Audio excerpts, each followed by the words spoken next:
Greetings. Greetings. I am live. A little late, but I'm live. I planned it to be a little later than usual, and then I was a little late for the little later than usual. So who could have predicted that? Who could have predicted that? I had a test music on here just to check the stream was working. It's a Folin tune. Downloaded a few new tunes as well. A few.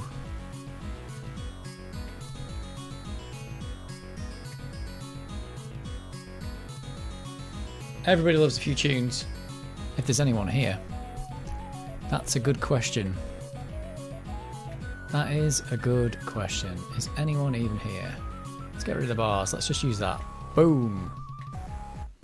You can only see that at the top right, can't you? It's Carnival Steve, full stop, Somerset Carnivals and Adventures, full stop. Hello. Bodger's Run Corner, evening all. There are people here. There are people, real live people. Who knew? It's a thing. Don't know what I'm doing again this week. I've got a few things. I've got the Bubble Bobble disc ready. Tiny Bubble, sorry, not Bubble Bobble. That's Tiny Bubble, which is really good. I downloaded Turrican 2 AGA again because it didn't work last week, and I realised there is an Amiga DOS version. I might just give that a quick go in a minute to see. It should, in theory, run from Workbench, but who knows? It says you need 4 megabytes of fast RAM to do it. I have 4 megabytes of fast RAM. Who could say whether that's going to work? And if we don't play those, we'll play some other stuff as well.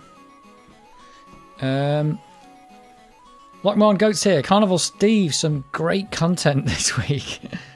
I've got to be honest, I haven't seen any Carnival Steve stuff, actually. I need to subscribe to your channel. I mean, carnivals aren't my thing. I don't know what a carnival is. Assuming you do actually do carnivals and adventures in Somerset. I'll have to subscribe and check you out. Can I click on your name in here? Go to channel. I'm not going to do that right now. Apparently I can do that. Lassiter73 says, better late than never. Good evening all. Yep. Better late than never. I think. It's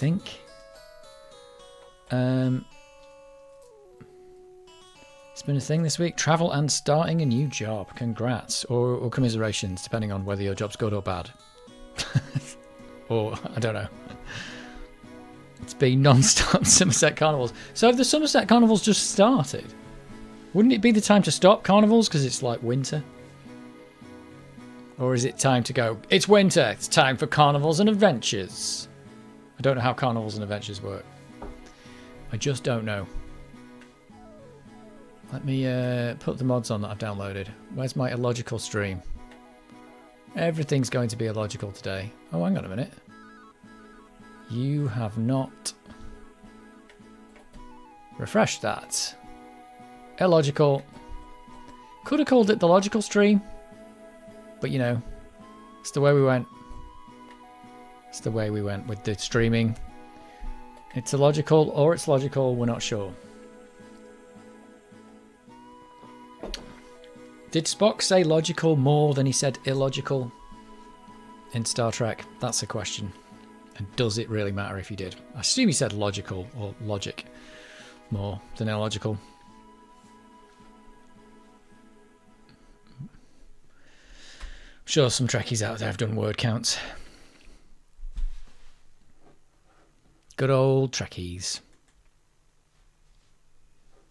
And for those of you who aren't Trekkies, the guy in the thumbnail is called Spock.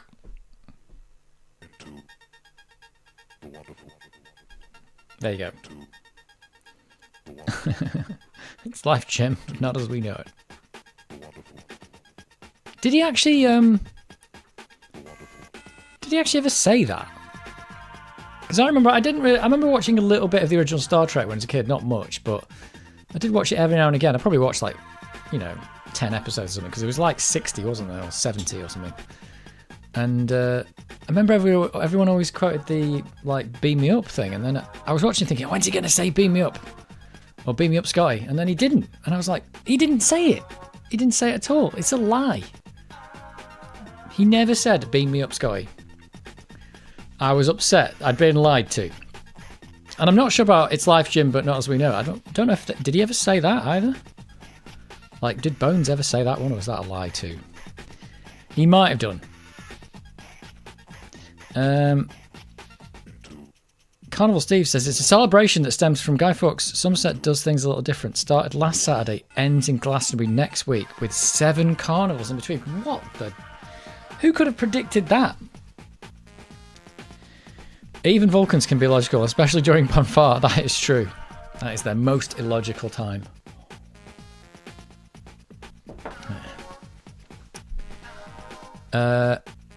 He did in the song by the firm. You're right. You're right. It's definitely in there. It was a sample on the song Clingers on the Starboard Bow. The firm did the song. Yeah, but is it an actual quote? I know it's in that song, but is it an actual quote? There is a bit I remember where he says his life, but well, it's not life, but not as we know it. There's a bit where he finds that what is it? It's a life form and it's based on silicon instead of carbon. So that is literally It's Life, Jim, but not as we know it.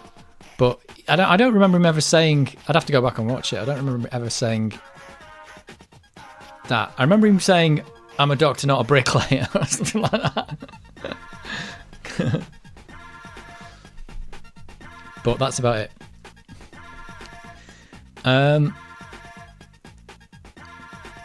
Illuminated carnivals are much better in winter, not so good when the sun shines out. Yeah, that's a good point, yeah. Carnivals look better in the dark. That's why there's always carnivals in horror movies, because the carnivals are always in the dark. People get murdered and monsters chase you and stuff like that. That's why that always happens.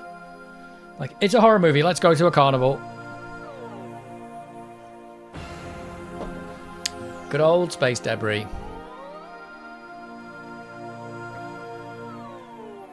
This will never go away, this song.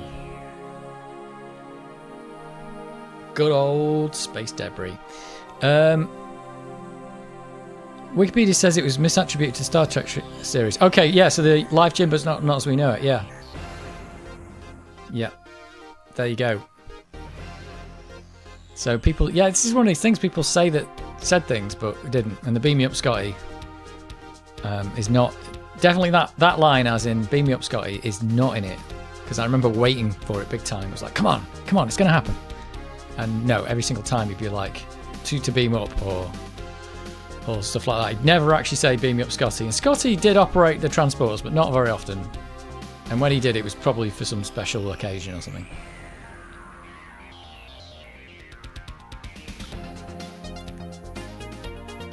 So there you go. Star Trek, it's a thing. It's a thing.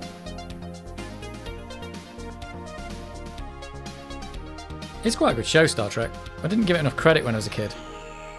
I thought it was just like a good sci-fi show, but when I watched it again, I was like, no, this is a brilliant sci-fi show. This is like absolutely... Just because it does so many crazy things. You know, like them going to 1940s Chicago and just all the bonkers things that they can do in it. It's just the whole thing is bonkers. And they continued that with Next Generation. They continued the bonkersness. If you took screenshots of the show, you could take loads and loads of screenshots and show them to people, and you'd be like, what is going on there? Like, you could take a screenshot of the first episode of Next Generation, and there's a mariachi band on the bridge of the Enterprise, and you'd be like, what is happening? Like, what is this show all about? It's bonkers.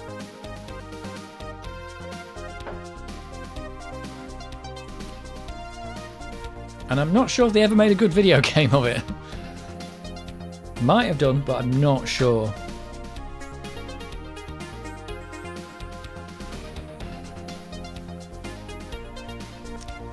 Someone can correct me if I'm wrong on that. I don't think I've played any... I've definitely not played any Star Trek video games.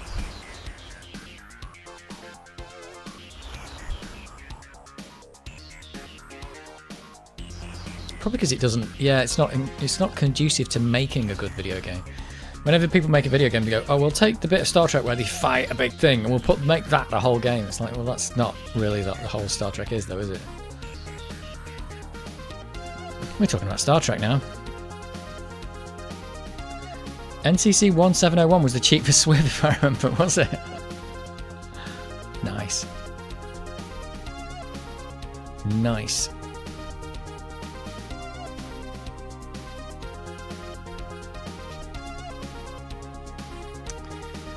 Well, they liked Star Trek that much. They made it the cheap, but they didn't want to make a game of it. Don't ask me why it sticks in my head. Yeah. Well, that's it. Sometimes they do. You get remember the cheat. Games don't do that anymore, do they? With the type-in cheat thing, where you type some swear words or what was it? The name of somebody's girlfriend? What is it? Karen Broadhurst. That's the one. That's the wife of the programmer who programmed Ghouls and Ghosts. You had to type in Karen. I think it's just Karen Broadhurst. You type in her name, and that's the cheat. Get infinite lives or whatever. I like a good poke on the specky. Yep.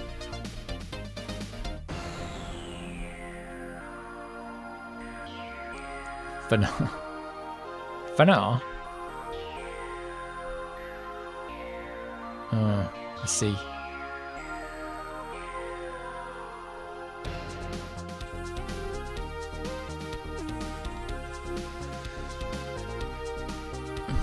But yeah, I've got the let's get rid of this for a second. I've got, yeah, because I don't know what happened with Turrican 2 AGA last week. I don't know what was going on there. Where's yeah, so I've downloaded Turrican. Look at that. Look at that. Turrican 2 AGA has an Amiga DOS version, which is one that'll just run from here. So we can just try that out. But yeah, I've downloaded the ADFs again, but I suppose there's not really much point in using them if this works. Don't have to swap disks either. And it'll load from the hard disk. It'll be super quick. Oh, these are the new things I've downloaded. So yeah, I'm probably not going to play the whole of Turrican 2 because I played Turrican 2 last week, but I just want to see if we can get this working because it is really cool, Turrican 2 AGA. Look at the icon. Are they expecting me to have more colours? Should I be having more colours? Can I do it in here? How do I do more colours? Is it palette? Oh no. That's just the palette. Oh, I've lost my mouse. Oh, look at that. Wow. Eat food. How do I change the screen? I can't remember. Screen mode. Should we go up to more colours? Let's go up to 8.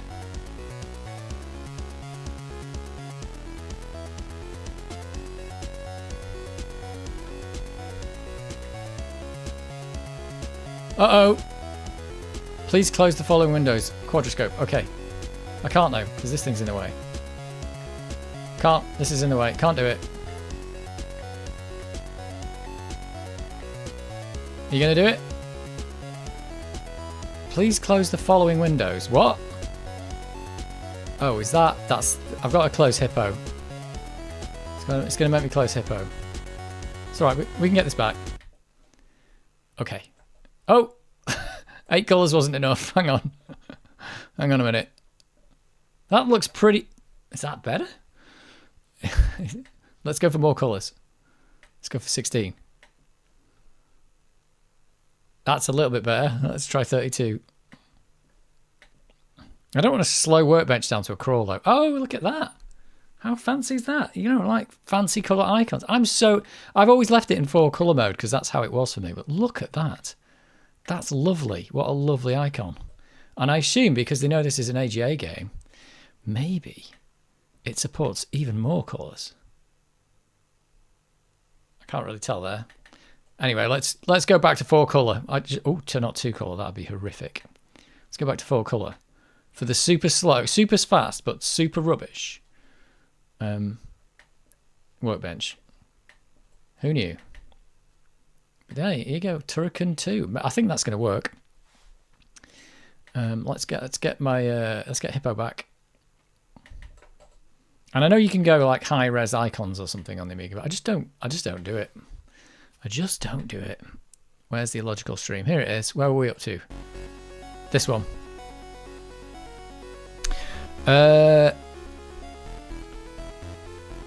I'm actually using Star Trek The Next Generation to fall asleep to.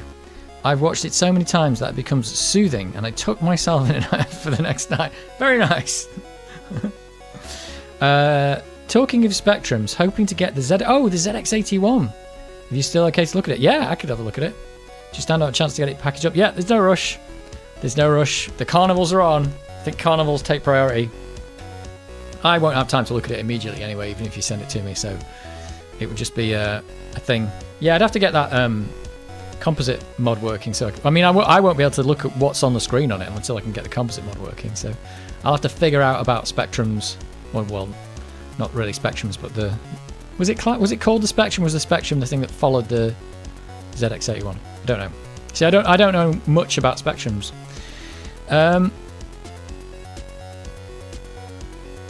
Last week you didn't know about the Lazarus disc. What was the first? I still don't know what you're on about. I don't know what you mean.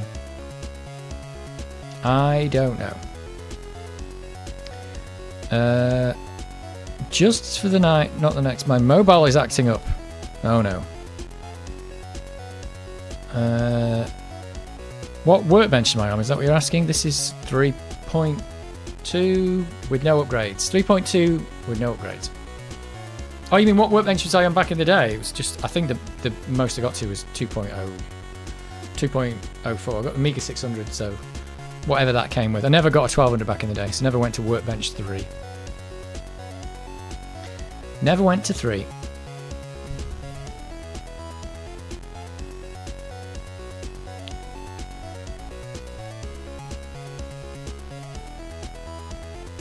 This is quite a good one. Oh, it stopped. Just immediately stopped. I know this mod is going to sound rubbish, but I think it's like 8 kilobytes. A tool called Disk Doctor was shipped with Workbench up to version 1.3 for repairing damaged discs.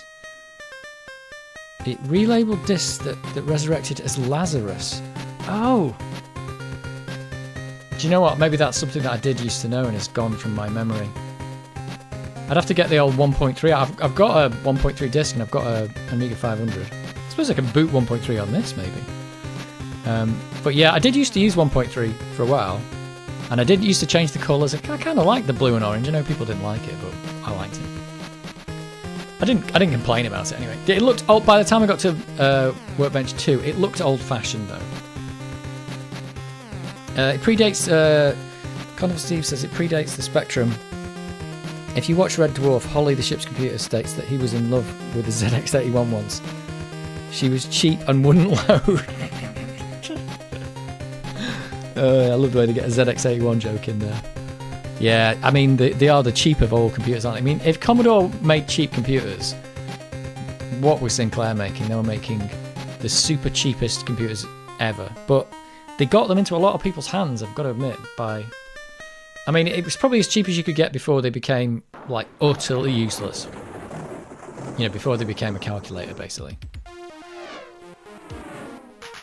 Oh, I downloaded a Space Debris remix. Which is a bit weird, but... Lazarus was the person Jesus raised from the dead. I thought... yeah, because last week, I think I said... Did I say Icarus? Icarus was the person who flew too close to the sun, and that's nothing to do with Lazarus. Jesus raised Lazarus from the dead. I don't remember that. I'm not up on my Bible, and I can barely remember Workbench 1.3. But I've got the disc somewhere. We could boot it. We could boot it and give Lazarus a go. But yeah, it's a funny one. I might have done that once or twice. Yeah.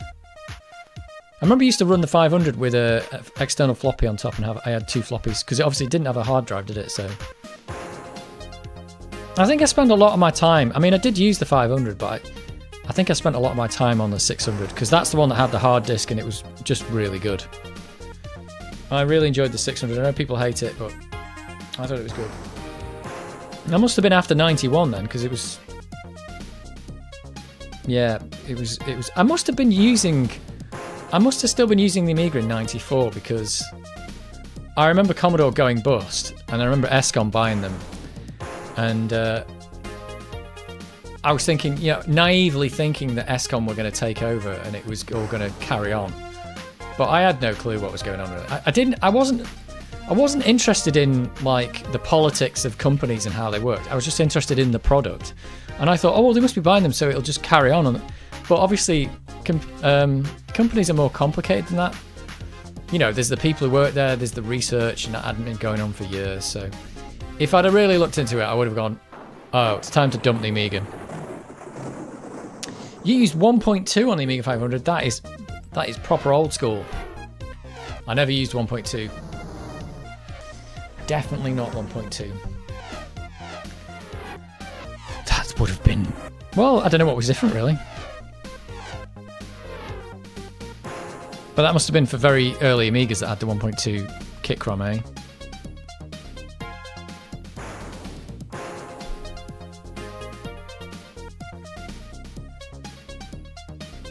But yeah, Workbench 1.3. Blast from the past. I've got to admit, now I've been using Workbench 3, it is a lot nicer to use than 1.3, and even the 2.04, when I go back to that, it's like, oh, why doesn't that work? And just little stupid things. Like, so it's definitely better. And it's weird that this is up to, you know, this has been updated in 2022 and 23. It's crazy. I have a 1.2 Amiga 500 with a chicken keyboard, chicken lips keyboard. Is that the one that's mechanical? Because it had a mechanical keyboard at the start, didn't it? Like the Amiga 1000 had as well. I was doing my homework and A-level essays on my Amiga 1200 up until 94. Had to cave in and got a 386. Yeah, I didn't join the PC Master Race until Pentium 1. So I really held out on it. Or maybe I just couldn't afford one for a while. I definitely wanted one at that point, but I couldn't afford one because they were pretty expensive, way more expensive than an Amiga. Oh, it's the mechanical keyboard. Is that right? That's good. I didn't even know they had mechanical keyboards until recently, actually. So the Amiga 1000 had it, didn't it? And then obviously they cheaped it down for the rest of the Amigas. Wordsworth was a godsend. I think I've got Wordsworth here. I've got it. I've got it right here. I've got Wordsworth. Shall I boot it up? Let's get it out.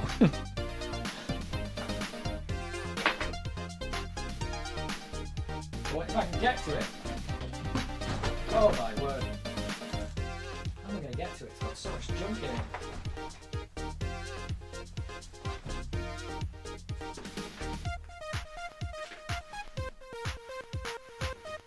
See it.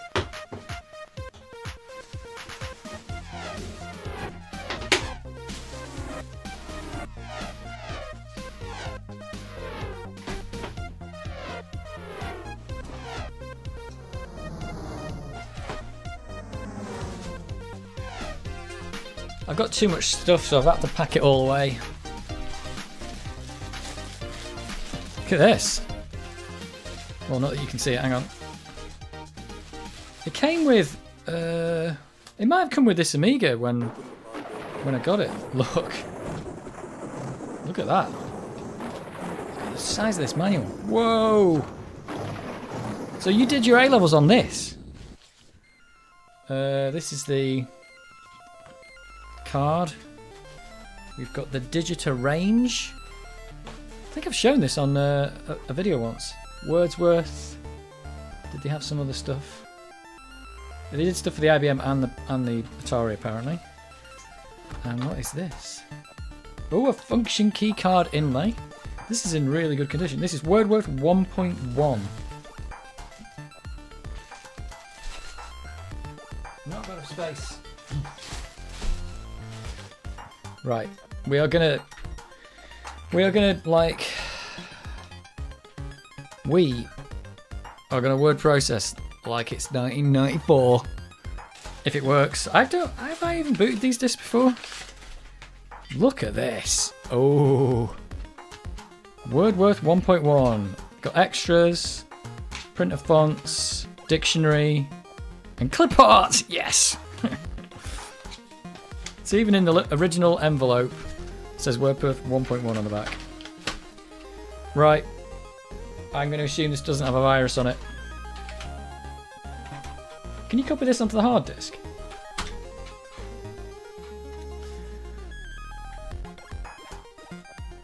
Put Turrican to the side. We're going word processor. Oh, look at this!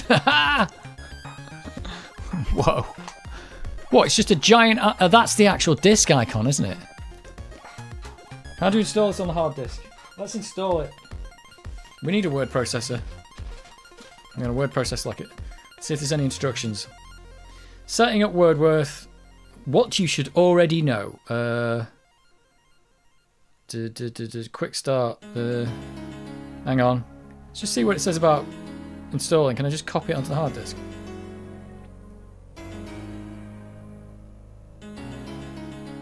Should I register it?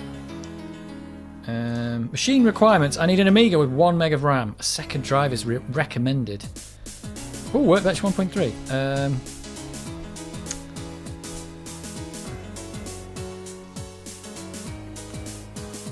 Oh, this chapter. Here we go. Let's see. Setting up WordWorth on the Amiga.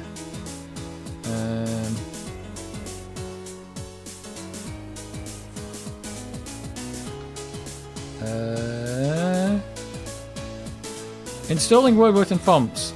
The procedure assumes you've made backup copies of a program disk. No, I have not. The installation pro. Switch on your Amiga. Insert the WordWorth disk. When the Workbench printer, click the disk titled WordWorth printer fonts. What? When the Workbench screen appears, insert the disk titled WordWorth printer fonts. The install disk must be on that. Okay, we're going to do it.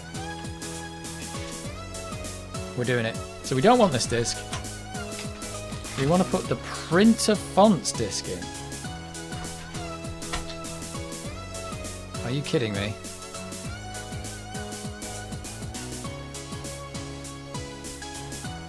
What? Oh, is it here? Ha! It was hidden behind. Okay. We're doing it. We're installing WordWorth. Here it is! Oh, look at that. It's got a picture of a big box Amiga. Install on hard disk. Okay. Where can I install this? By Ian Potts. Probably want stuff, utils.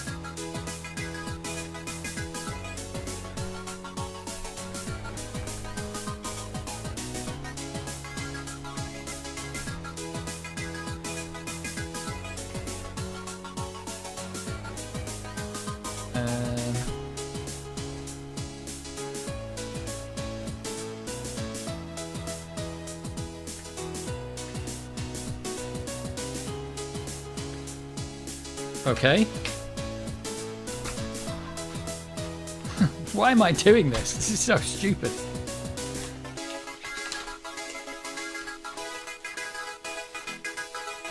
There you go. I'm installing WordWorth. The original MS Word, yeah. Probably, actually, I bet Microsoft Word predates this, actually. And you printed it out on a dot matrix star LC2400. Nice. This will probably be better if we install it to the disk, because then it won't take a week to load every time I start it. It'd be nice having a word processor on it. Word processing like it's 1994. Or probably earlier, actually. It's got 1991 copyright on this manual. Made in England.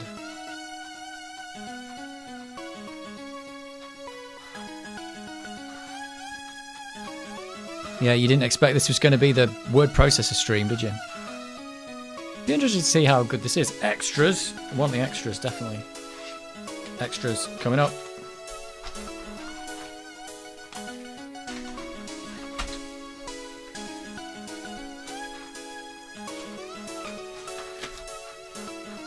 Getting the whole lot. It really triggers my OCD seeing TH2s uninitialized. There is just a small section of the hard drive that I just left uninitialized. I've just not used it, so I've no, not initialized it. I don't need it yet. It's there in case I need it. But yeah, there's just a small part of it that's not there for, yeah. It's a bonus area that I can use for something when I feel lucky. You probably can't hear the disc chugging away, but it is.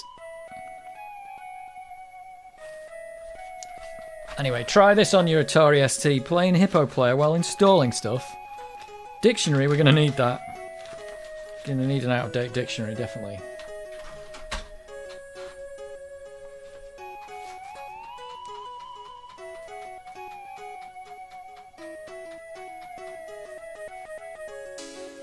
We don't even know if it's going to work on the Amiga 1200. It should do. Predates it, though.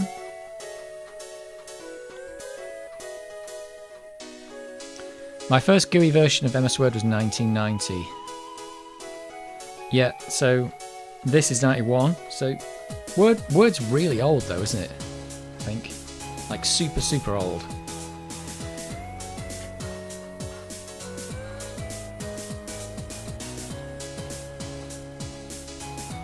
Have we got any viewers left? Is everyone like, I'm leaving the stream. He's installing a word processor. What an idiot. I'm going. Thumbs down, leaving. Word processor stream.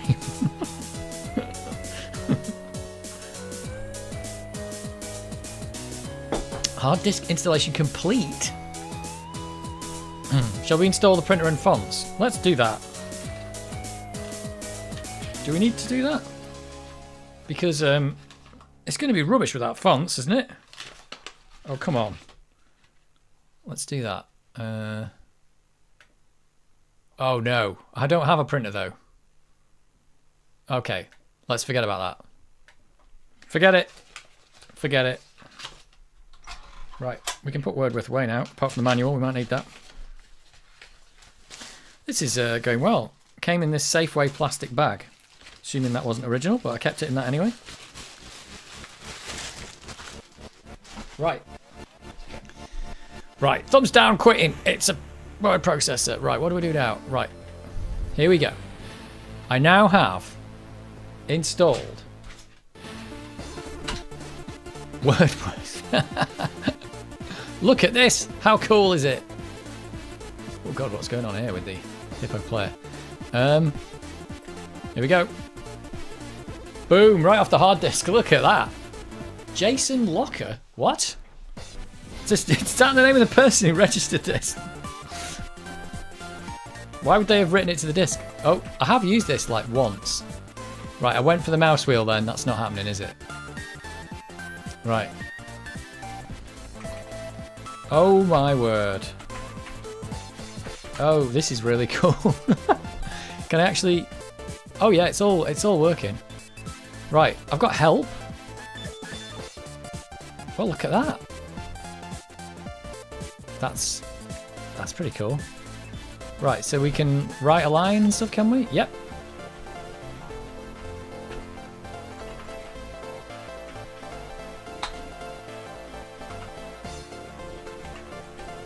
I am on the internet. Internet, I can't type. Right, let's go left aligned. So this is what you do in your A-level, is my right leg. Dear Sir, Madam, look at this. I am right, oh my word. Oh, on my. The keyboard leaves a lot to be desired, but back in the day I would have loved it.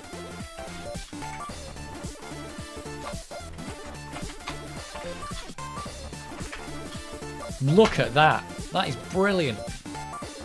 Would have killed to have done that in 1991. What else can we do? Can we put pictures in and stuff? Where's the clip art? I've got the clip art. Find and replace. Spelling checker. Check document. End of document. What? You didn't... All of that's valid, is it? Okay.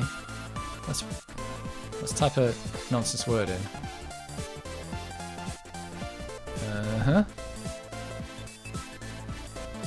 Okay, yeah, it did it. Edge. Hey, it did it. Wow, it's big. Spell checker works. It's pretty amazing stuff. Swapping disks is what the Amiga's all about, yeah. Word has been around since '82, right? So Word came out like the same year the Commodore 64 came out. It's pretty good. I want to put some clip art in. Or something. How do we put the clip art in? Page layout. Edit header, footer. Oh, so you can do bold. Can I make stuff bold? I mean, I better be able to. Oh, so shift left goes to next word. Control. Control B for bold? Nope. Would it be Amiga B? Amiga B. No. That's not undo either. It's right Amiga. Yeah, oh, the bold looks awful. Well, on the screen it does anyway. Dave Poo 2 is a valid word. I think it's because it's got a capital letter, so they know it's a name. So, yeah, the spell checkers worked that out, I think. And Dave Poo and 2 are valid words. I think if I take the D off that and do with a lowercase d, the spell checker will pick it up. Yeah. So it had a capital letter, so it knew it was a name. There you go. I correctly identified that as a name and didn't spell check it. What do you think about that? 1991 tech. This is actually alright. I just have to realise you've got to press the right Amiga key to do stuff like bold and his cut. Yeah, paste. Just weird. You can't press the left Amiga key to do that. That's really weird. So, but yeah, what we need is the clip art. This isn't bad actually. Document info. Look at that. Editing time 4 minutes. Copy. What else have we got? Page preview. That's a print preview, is it? Look at the print preview. Oh dear. That's not very good. I mean, it does give you an idea of the layout on the page at least. So, whatever. Can we do... what's this? Oh, look, we've got loads of new typefaces. Or have we? Warbles? What? Topaz is the normal one, isn't it? That didn't do anything. Oh, did it?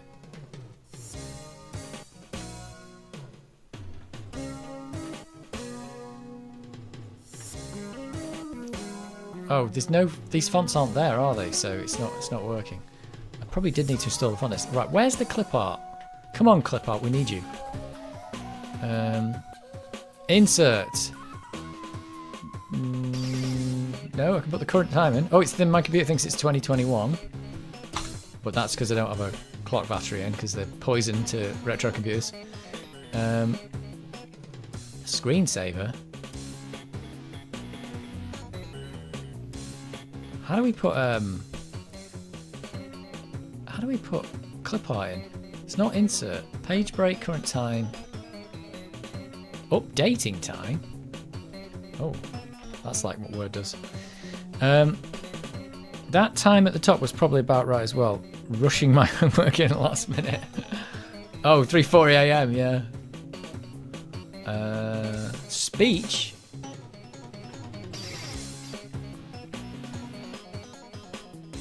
It can't do it because the speech thing's not in 3.2, is it?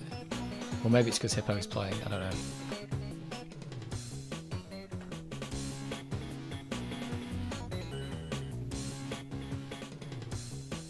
Yeah, I don't think the speech thing works in 3.2. Did they lose the license for it or something?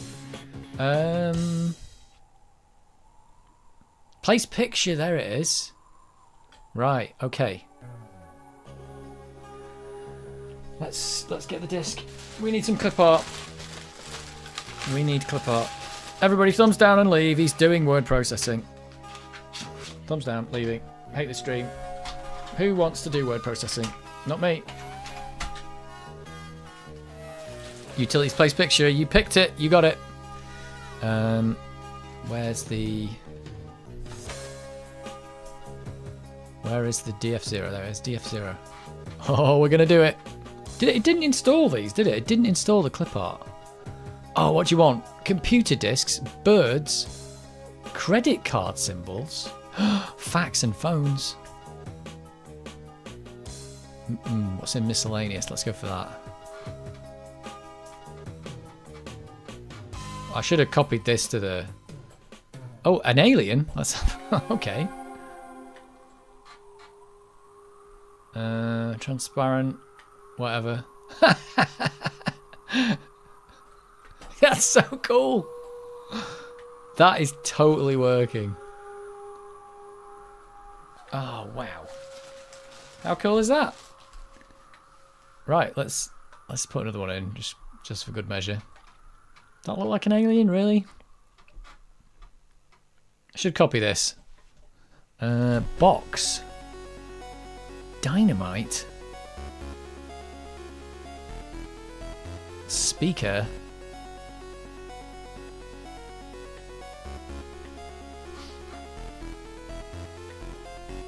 Oh, nice. Look at this. It's all like line art. Let's get another one. Didn't think you were going to be doing word processing, did you? But, you know, that's the way it is. Sometimes it's the way it goes. I'm applying for a new job next week. I'm using this for sure. I mean, if you did, I think people do this kind of thing nowadays, though, don't they? I've seen Adrian's Digital Basement where they send stuff that's been typed on a typewriter and stuff like that. But it's kind of just for fun, isn't it? But, you know, it's still pretty cool. You do a reasonable job with this, I bet. Hungry Spud.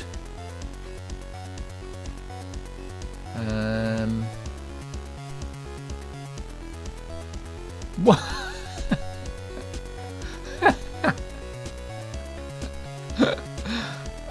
Whoa! I need to make this small. I need to make the Hungry Spud smaller. Hang on. Can I do that? No, it's kind of like. How do you shrink it? Is it those? I just moves it, does it? I can't shrink it. It's like fixed size. Oh, it keeps doing that as well. That's a Hungry Spud. Is there a zoom on this as well? I don't know if there's a zoom. Oh, stop doing that.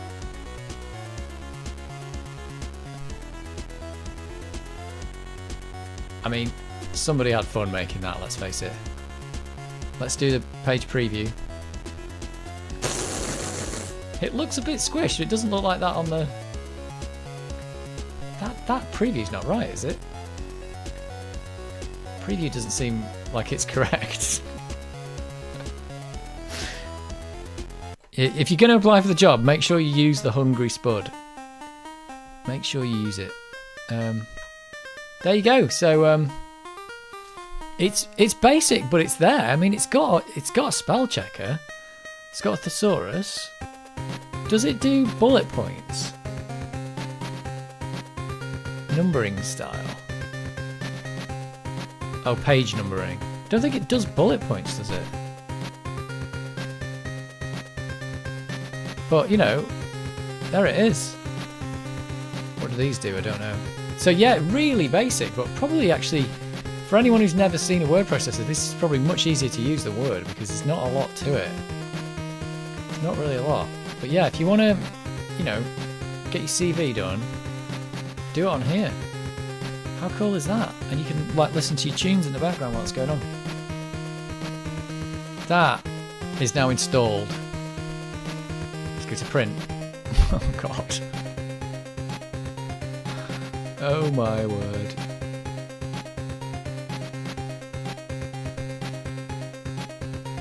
How cool.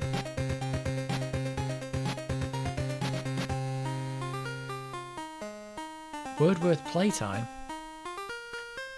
What is this? Oh, he's like a little... Oh, do you have to arrange the letters in order? OMG, there's a little game in here.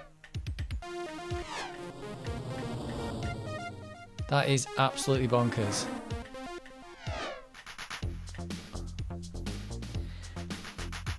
Oh, what's happened? Oh, it's taken over. Let's go. I think it's crashed. Oh no, it hasn't. It's alright. Let's quit. That's so good. Anyway, I've got Wordworth installed now. In case I need to do any word processing. Like it's 1991 or 4.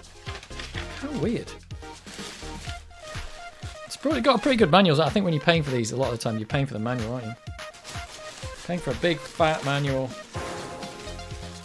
Well, I'm glad you mentioned that now. Yeah, I think that came... I think I bought an Amiga 600, or was it this? I'm not sure. But that came with it. Right, let's have a quick go. Just see if this Turrican 2 AGA works. The DOS version. Let's shut this disk up as well. Come on, shut up. I've got...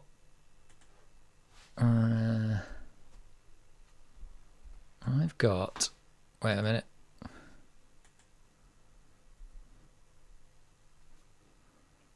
Oh, that's all right. Right. Here we go. Let's see if this works. So this is... It says... well, I think I might have to quit Hippo Player because I don't think I'm going to have enough memory. Maybe I will. It's only got 2 megs free. Let's quit that. Is my memory going to come back? No. Where's 2? Oh, yeah, that's got Workbench loaded into it. So it's got almost all the chip RAM free. Let's see. Yeah, that would be funny. See if this works. I don't even know if I'll be able to quit out of this, though.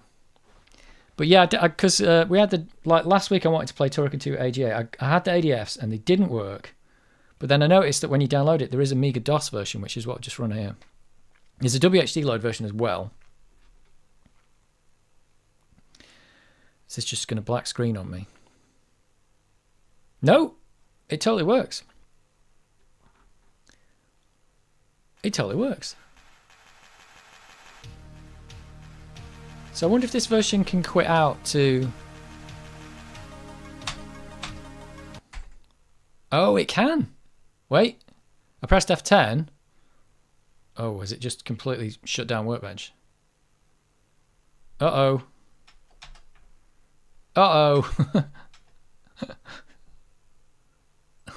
What's just happened?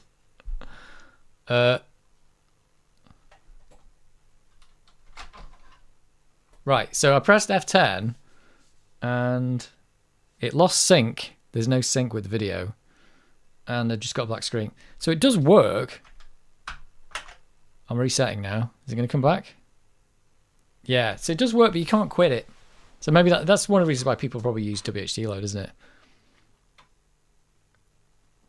But that's quite good. So let's just have a quick go at the first level and remind ourselves. So this must be, I think the version I downloaded was maybe from 2022 of Turrican 2 AGA, and it's actually, this version is from, it said August 23 it was updated. I talked to Chris Hulsbeck once. He is a really nice guy. I'm sure he is. He seems like a really nice guy. He's a musician. They're all nice. Well, most of them. And he did this music. It's one of the things that's barely changed in this version, actually.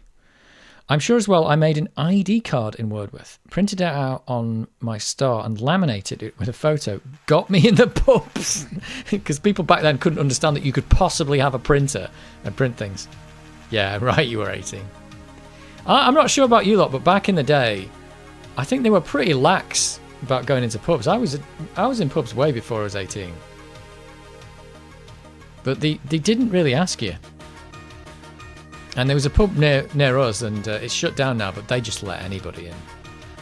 And I think they got raided by the police in the end.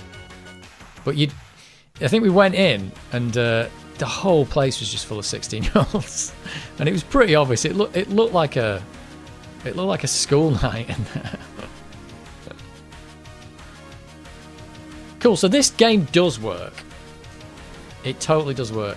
And oh, we can do all these things in this one. 3 lives, normal score. What else have we got? Space, lots of space. Additional controls. Oh, pause, music. Oh, suicide. Enhanced gyro jump. Definitely, yeah, that's what I thought. Yeah, I bet that was going on everywhere. What else have we got? Player. You can have Amiga or DOS. Ah, yeah, this has definitely changed because I think when they did it, they used the PC DOS version by default, but I think they've changed it to Amiga one by default. I think that's right. Story. Oh, you can just skip straight to... Oh, I didn't... Yeah, I think we have looked at this.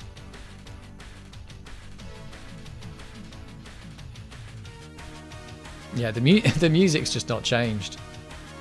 These must be the PC DOS graphics then. How cool. And what's in audio? There are no options on the other one.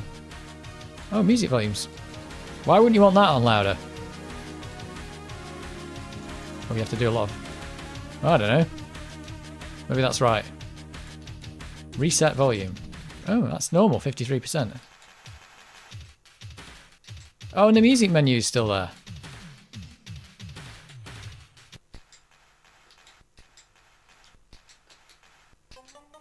Oh, yeah. So this is all like the original. Cool. Let's give it a quick go. Give it... I know we played it last week. I don't just want to play this again. Wait a minute. Are you... Yeah, you can see that. So it's not going to load off floppy. It's going to load straight off the hard disk. Is it going to be quick? Slower than the hard disk. I'm just putting a floppy disk in to shut it up. Wow, that's actually not doing anything with the hard disk. This is all CPU work it must be doing here. It's decompressing stuff because it's not... It wasn't accessing the hard disk at all there. Way, look at that. Wanted to do this last week, but it didn't work out.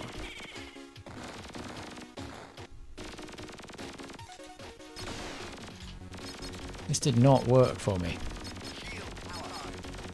Right, well I've got this installed on my hard disk now. I can just play it whenever I want. Maybe I should get some more power-ups just in case.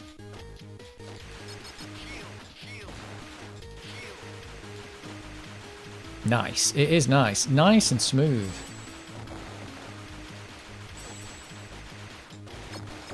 I think they should have had an option to get rid of the time limit in this. I don't think the time limit really gives you anything in this game. I mean, I don't think it makes the game better. Whoops, shouldn't have got those, but hey, here we are.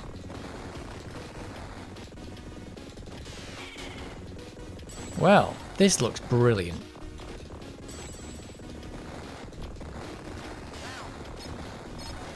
Look at the way the power-ups can kill you before you've shot them.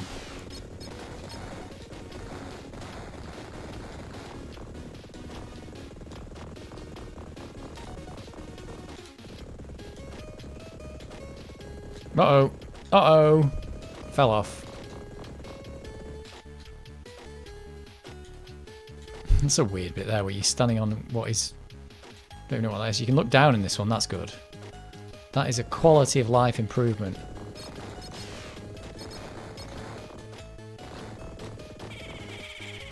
Oh, and these are the secret things. Did I do this last time? Where's he taking me?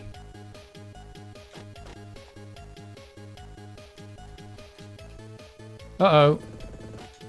Yeah, that's a problem, though. Let's go find him. Is he still up there? These little secret dudes take you to a secret... Oh, that hits your head on there. Uh-oh. Slidey wind level. Oh, I keep... There's an invisible, like, platform there. I've got to kind of jump around it like that. Where's the secret dude? There he is. You've got to stay near him. Where do you want me to go? And then he just blows up and reveals a secret that gives you... Oh, he wants me to go back here. This is a weird way of doing a secret, isn't it? See, this is where the time limit makes no sense. It's like the time you're wasting doing this, it's just going to kill you. Yeah, they should ditch the time, I think. Is this going to kill me or not? I can never remember. Hey! You get a secret.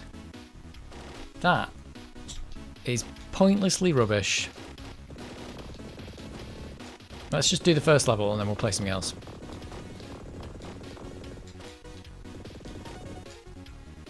Where am I going? This way.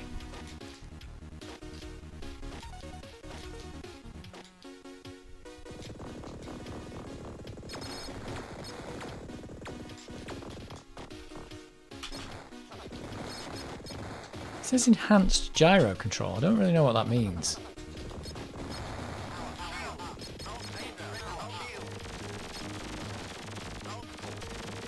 Don't know what it's on about.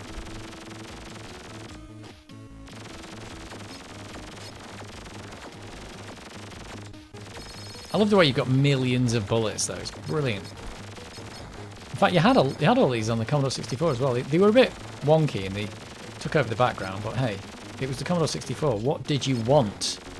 What did you want from that computer?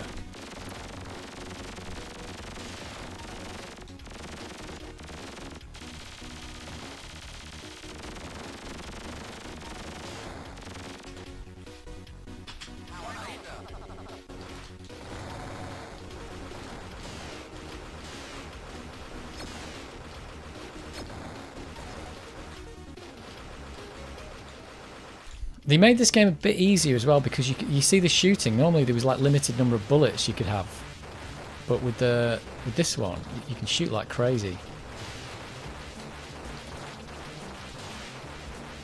Look at this guy. He looks totally different on this version. Oh, I'm gonna die though. Ouch! Don't do that. Oops! I did get shot.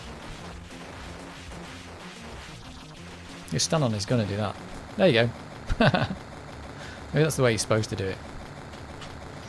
Since you're in the A1200, could you give Slam It a go? Great pinball game. Oh, right.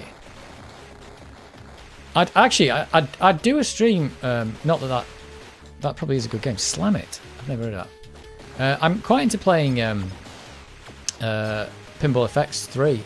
I'm quite into playing that, actually. Because it's got whitewash on it, which is one of my favourite pinballs, and they've got like an almost perfect, well, I'd say it's perfect recreation of that game. It's really good. It's very pleasing. Oh, I've fallen down it.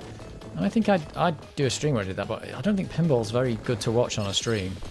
It's just lots of balls flying around all the time. Oh, copper bars are still here though, even though it's an Amiga 1200.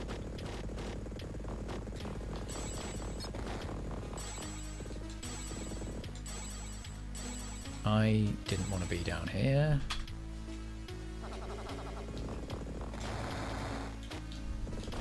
What a great looking conversion though. It's amazing that somebody even did this.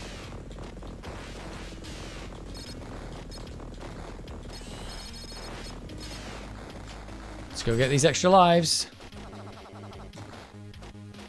Oh, come on. Where's it gone? It just went. I don't even need the extra life. I'm only doing one level. What am I doing? Well, be careful of those extra lives. They can disappear on you.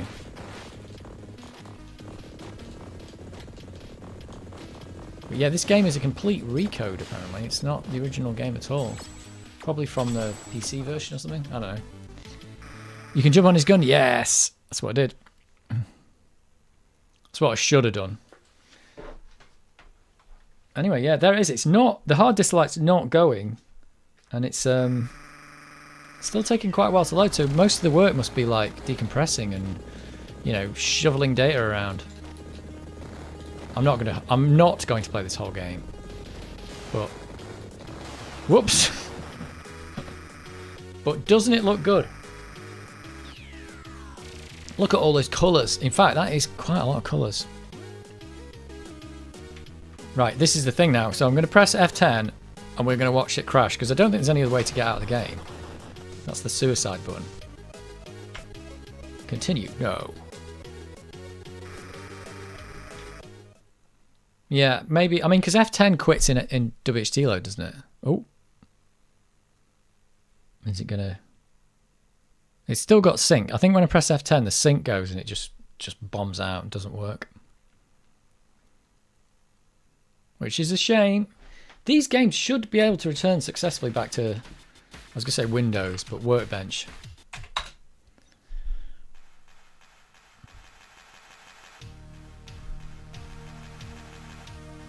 Let's try it. F10. And it bombs. And the sync goes. It's just bombed the whole computer. Rubbish. I think Tiny Bubble works from inside. In fact, we'll have a go at that now. I think Tiny Bubble works from inside Workbench. So we'll run that from inside Workbench as well. What the hell? Gaming like it's not 1994. Don't think I've played any games from inside Workbench back in the day. Never did that. It was suicide. Guaranteed way to kill your computer. Oh, it's back. We are back. Here we go. Show me the stuff. It's a bit of a weird thing as well, isn't it? That it doesn't show all... I think it should show all files by default, but, you know, it never did. It was. I never ran anything from Workbench, yeah. Except today. This is what I'm going to do here. Look, we're going to do it. We're going to run this. And again, I don't think we can get back to Workbench once we've run it. But here we are. This game is severely compressed all into one little thing. But I only know that because I remember doing the coding back in the day, and the Dave Jones things from the magazine with where he was coding Menace was saying, oh yeah, when we're developing the game, we don't want to be able to just run it and then just stop. So they make it so it takes over from Workbench and then it gives it all back at the end. Well, now whether that's successful all the time, I don't know, but it certainly should be more successful than completely bombing the whole computer out and then the video sync goes away. It should be anyway.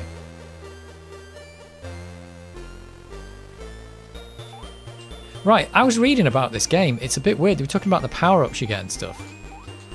And it was saying it's very weird. The way the power-ups are selected is not random. But it's all based on, like, if you've fired a lot of bubbles, the next power-up you'll get will be fast bubbles. And if you've moved a lot, you'll get the shoes to go faster. I can't remember all the rules now, but it's so weird that it seems so random, and apparently none of it is. It's all based on stuff that you've done previously in the game.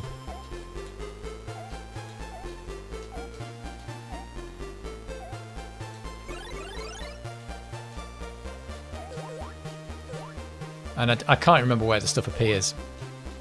Tiny Bubble is the best version of Bubble Bobble on the Amiga. It might even be the best version of Bubble Bobble, full stop.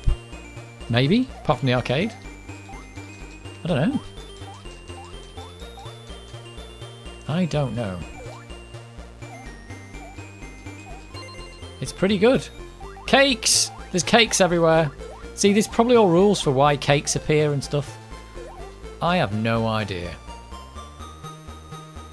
It's funny because people say that this version of Bubble Bobble that actually got released for the Amiga was like one of the best, which it might have been, but once you've seen this one, it's so much better. What does that do? Well, it just murders everything. So there's probably a way to get that murder icon to appear. Cakes! Yeah, there was cakes everywhere. Cakes! You know it's a good game when you're shouting cakes on top of your voice. Cakes! Hey, look at that. Oh, there's another murder icon. Oh, it's already gone now. Murder. Got it again. And now that theme is going to be in my head. Yes, it totally is. That was the thing about this game. It was like, just drive you bonkers. Oh, need some ice creams. Hey, I'm inside the water. Not going to kill them all. Nope, missed. Let's go get this dude.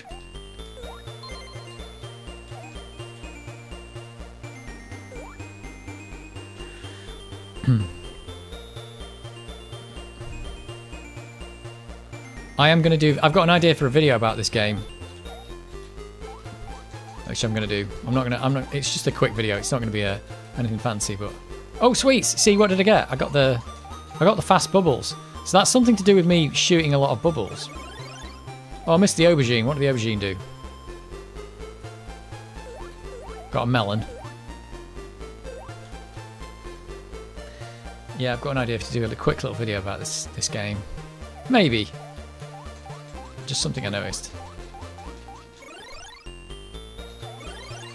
Sweets! What does that sweet do? That makes me... Does that make me fast? Oh, it gives me fast bubbles. So that wasn't... What was it I got before? The yellow thing. Oh, he's gone mad. Come here. Come here, dude. Come up here. Okay, don't bother then. I'll come down to you.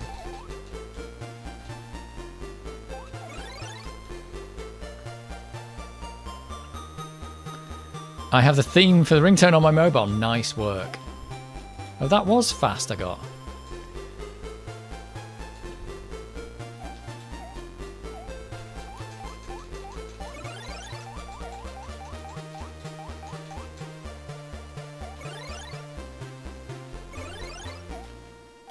Shoes! That's the shoes I need.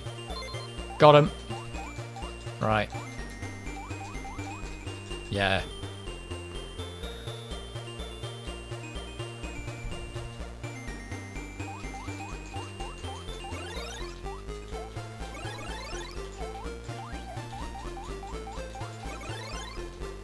More sweets. Strawberries. It's just everything.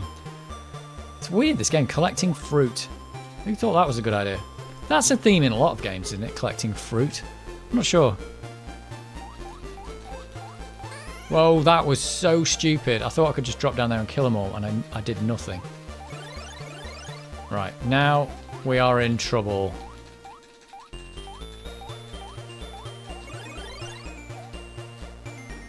Or not. Well, I lost all my power-ups.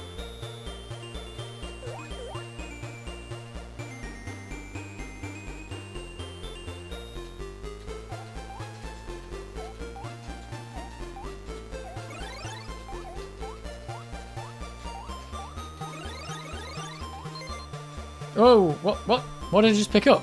I just picked up the level skip. I didn't even see it appear. It just appeared where I was standing. Oh well, I got the level skip. That's the 5 level skip, isn't it? Oh, this is a weird one. You kind of have to...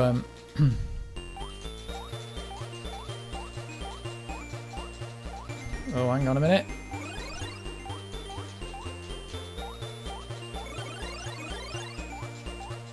Oh no! I shouldn't have done that.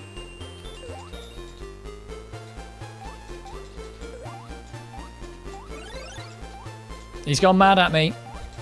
Oh, I've got him. If you let these monsters go mad, or get enraged, or whatever you want to call it.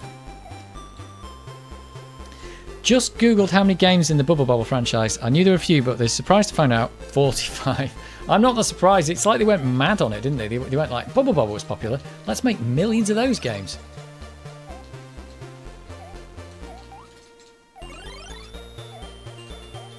Oh, need the sweets. And the diamonds. Oh my god. Oh, this guy's gone. This guy's gone mental. Got him. If they go mental, it can get hard. It's the James Bond of video games. Never thought about it that way. That'd make a good video alone. Just all the Bubble Bobble games. Ah, that's what I needed to do there. And I didn't do it.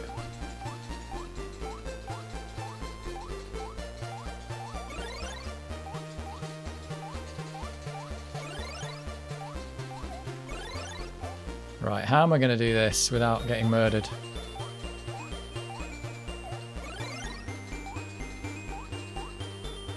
I don't like this. Yeah, you see, I'm already on the hurry up. I don't like this level.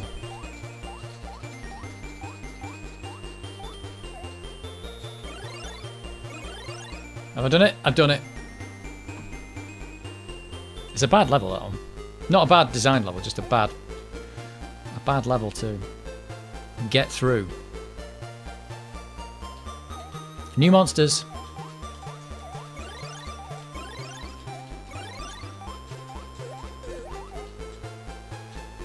Oh, what? Didn't want to be in there.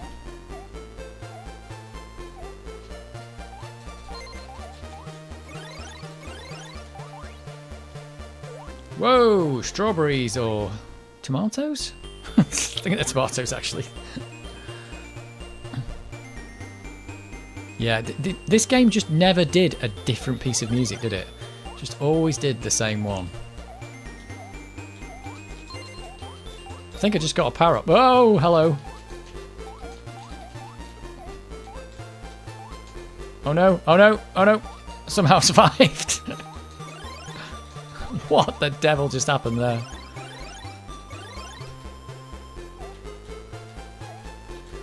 The game I really liked on the arcade was Snow Brothers, and I saw a video of him of an Amiga version of it, and I think Ocean did a full Amiga version of Snow Brothers, and it looked really good, and they never released it. Crazy people. What kind of crazy people are they? Right, the way to do this one is to go like that, I think. I don't know. Because you can't get in there. You got to wait for these lightning things. This is going to take forever. Yeah, this is going to be a problem. Was I supposed to do something else? Uh-oh. I think I could kill this guy from here. Yeah. Whoops. Right. I've taken too long, and death is going to happen now.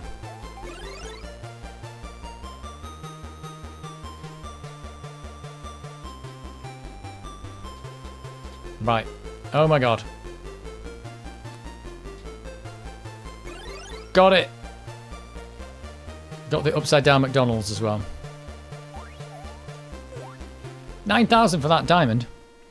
When you jump, if you hold down fire, you can bounce on bubbles. I think you just jump. You just jump. And keep jumping.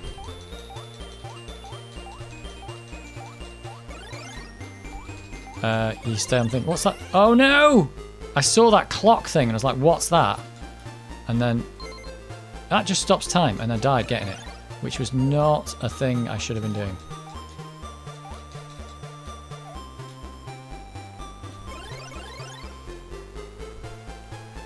Yeah, you just keep pushing up and you will jump on the bubbles. That's the same in Rainbow Islands, actually. If you're jumping up, you'll jump on the rainbows instead of destroying them.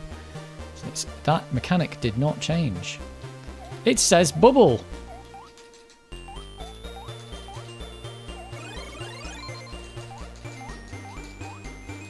What's this guy doing down here?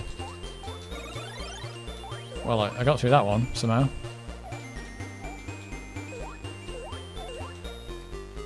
Do. Popcorn! I had popcorn today. Toffee popcorn. It's the best thing in the world.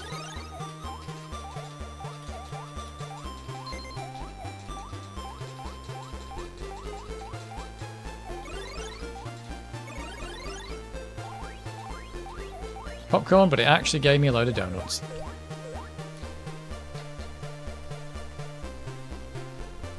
I don't know how far I'm going to get in this. I always get to a certain level and just get completely murdered. Moided.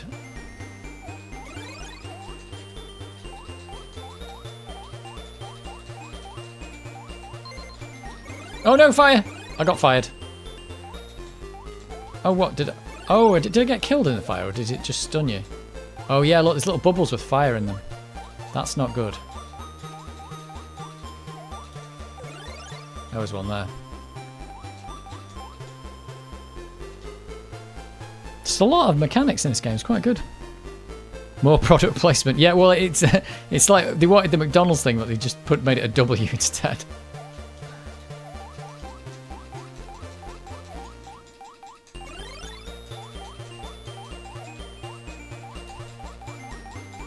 Oh no, ah!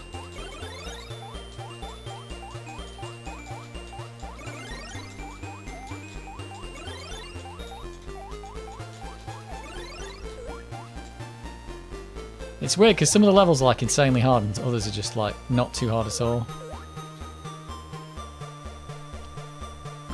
Bubble Symphony, what's that one?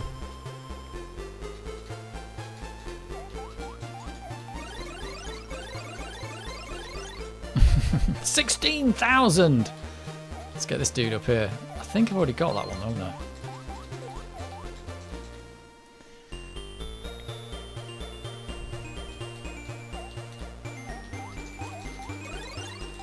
Yeah, but Snow Brothers was my favourite one. Whoa, he nearly had me, that guy.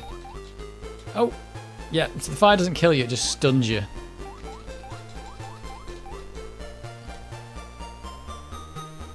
Yeah, look at this evil level. This looks a bit evil, doesn't it?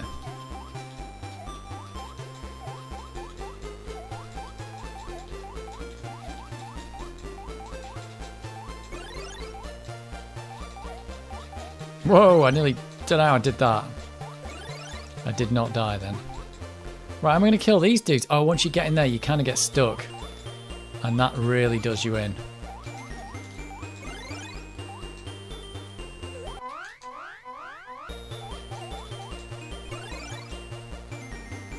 And now they're faster, it's made it even harder.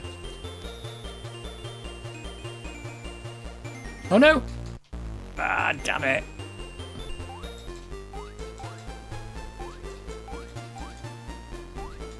Uh-oh. I'm making a right hash of this. Oh, you can jump out of those. Okay, it's not that bad. But now this dude's really fast. Got him. No problem. And I get the toffee apples or whatever they are. It's an arcade game. MAME is an arcade emulator. Oh, yes. I know what MAME is, yeah. MAME is amazing. Oh, whoa, whoa, whoa, whoa. But who needs... Oh!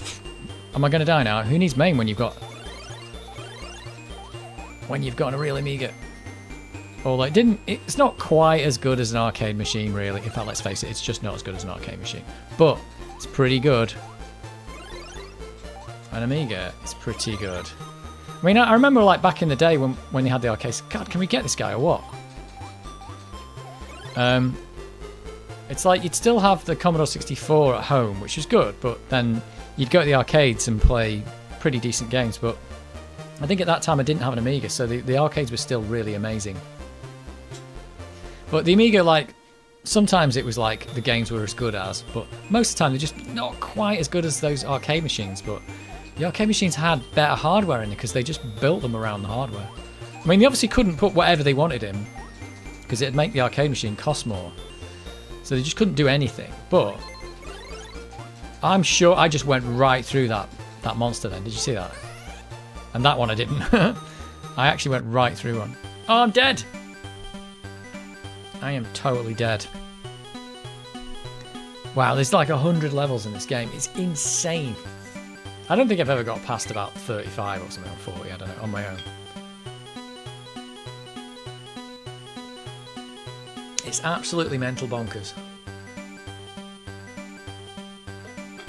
This high score music will drive you mad. Today's record is round 32. Silkworm was nearly arcade perfect. Yeah, I'm not sure how many games were really arcade perfect. I mean, this conversion, although it's a modern one, I think is pretty good. I'm not sure. But a lot of the ones back in the day just weren't anywhere near as good, were they? I mean, it's because they just had better hardware in those machines. So, like, they could make a machine go, oh, we're going to make an arcade machine. And we can just put in whatever hardware we want. Now, if they put in too much good hardware, obviously the machine costs too much to make, and nobody would be, they wouldn't make their money back, or people wouldn't want to. They'd have to build those things to give them out to the operators. So they didn't want to go crazy, but they'd always have like a second processor for the sound and stuff like that. At least the ones I played on did. A lot of them had 68,000s in, so they weren't like crazy, but they were probably clocked higher. They had more memory and stuff like that. They might have a battery backed up ROM to save high scores and stuff. So yeah, the Amiga was pretty good, but it wasn't quite arcade level at that point.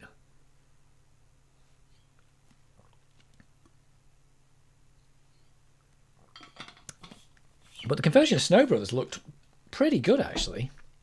Pretty good. And they didn't release it. It's crazy. I've completed the arcade version. It did cost a lot of coins, though. Yeah. Yep. That is crazy. I mean, maybe that's the thing. You're supposed to just keep shoving money in, but it's a lot to do. It is a lot to do. We could play. Well, let's put some mods on while we listen to. Oh, I'm actually playing this in. Hey, look at that! Thanks for playing. Look at that! It went back to Workbench and it's not crashed. That's how it's supposed to work. That's what's supposed to happen. See? It does work. What's the problem? What's the problem, AGA? Why did you talking to AGA? Why can't you do it? Why is it not possible? And then we're back in here. I think we played through all these though, didn't we? Or did we? I think there's a mixture of stuff in here.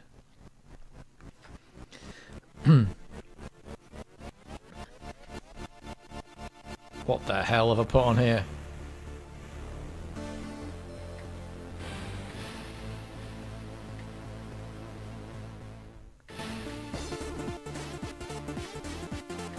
No idea what this is.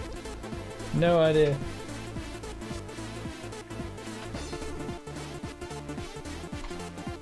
I don't know what else to do. We could have another go at another level in Syndicate. I don't think Syndicate's very streamable. There's a lot of like messing about in menus and things. Oh, this is crazy. It's absolutely crazy. And what else have I got? I've got Oh No More Lemmings to play, but I'm not sure if I want to start that yet.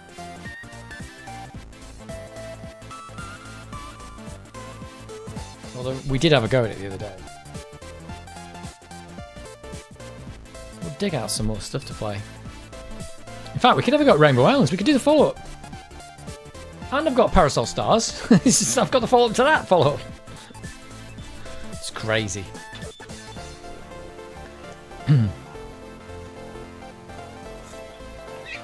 It's only 11 o'clock, you say. And then we can do our CV in Wordworth afterwards. Where's my Amiga discs?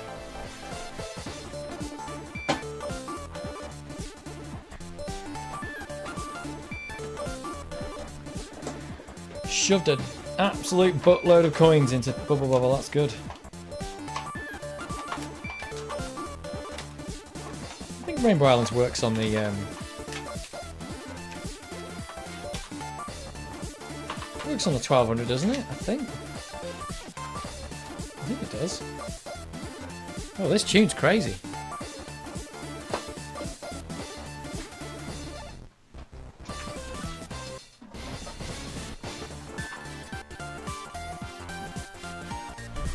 We'll play the follow-up, why not?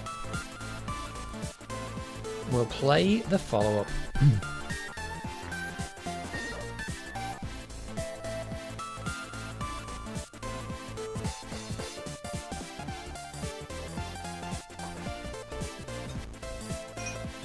It's basically Saturday Night Amiga, this stream now, isn't it? I could bust out the Commodore 64 at some point as well. I've got the Commodore 64, the Bare Metal C64.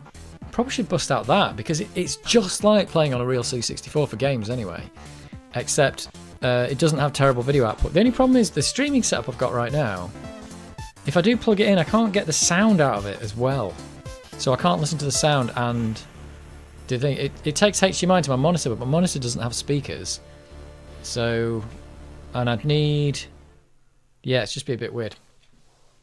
Amiga Xmas, where was that? Where was Amiga? That's probably got the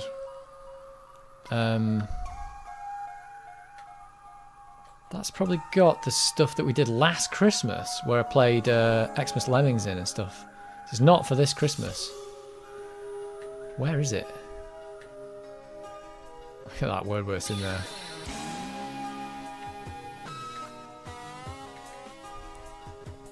It's Xmas cover disc, Holiday Lemmings, 1993, 1994.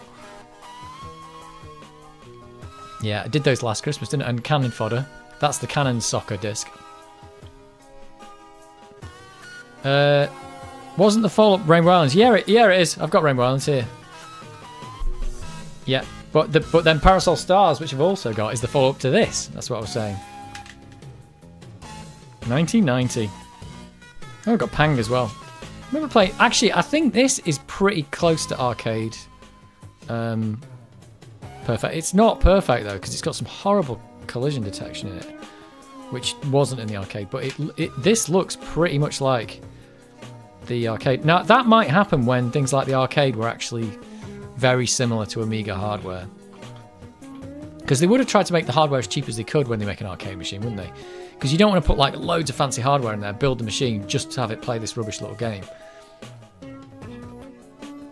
What am I treating for Xmas this year? I don't know. I don't know what other Xmas stuff there is on the Amiga. Xmas things. Don't know. I do not know.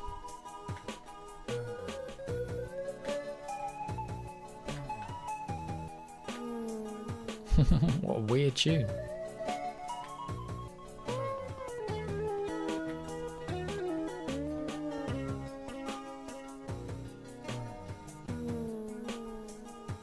What the hell?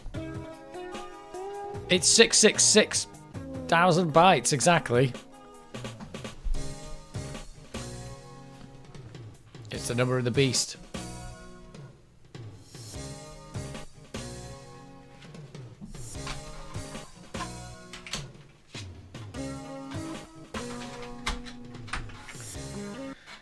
So it's either Rainbow Islands or we do the CV in Wordworth. It's one of those two.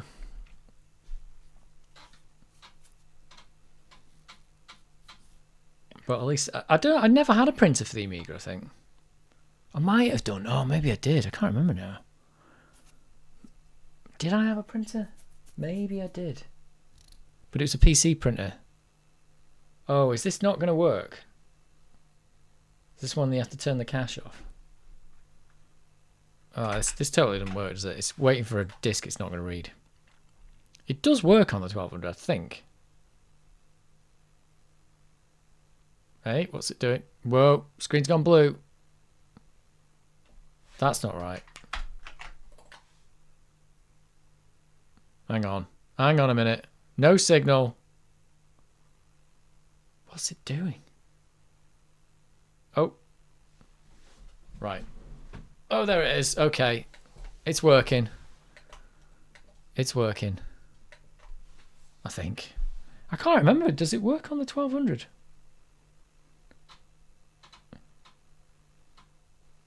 With the cache. Yeah, it does. With the cache off. I'm not sure if this disc has gone dodgy, you know. That's a lovely little screen.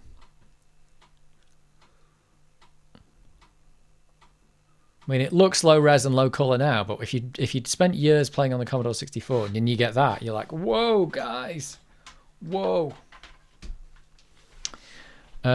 Once a metal disc jacket came off in my A500 disk drive, the repair shop put in a new floppy drive. That's back in the day when people actually used to make floppy drives, and you probably had like 1,000 of them on the shelf. Now, if someone said to you, my floppy drive has been damaged, you'd be like, we've got to repair it because you can't. Nobody makes them anymore. You just have to repair it. That must have done a lot of damage. If it damaged the head, though, I suppose that'll be it, yeah. Wouldn't be worth fixing, but nowadays, that's the way you got to do it. Hopefully this will load. I don't know what's going to happen on the 1200. It's a bit of a crapshoot, as they say.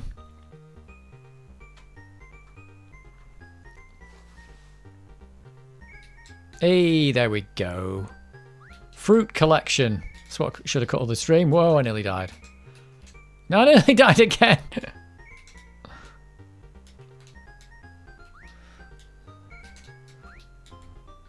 So yeah, this one definitely has the rules. The third thing I collect, this guy, I'm going to kill this guy. Whoops, maybe not. And he's going to give me shoes. Oh no, he didn't. There it is. That's the third guy I killed. He gave me shoes.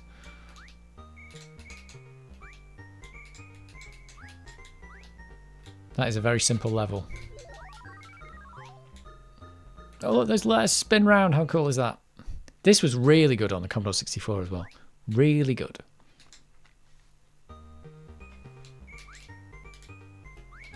I'm just not very good at this game for some reason. It's just a bit hard. I don't think I ever saw an arcade machine of this either.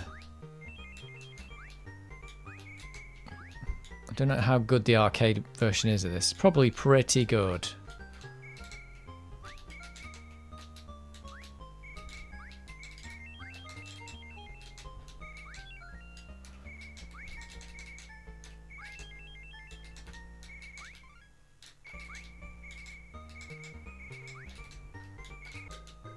We've already got triple rainbows. Triple rainbows all the way. The arcade version is quite well polished. The arcade club has one. What's the arcade club?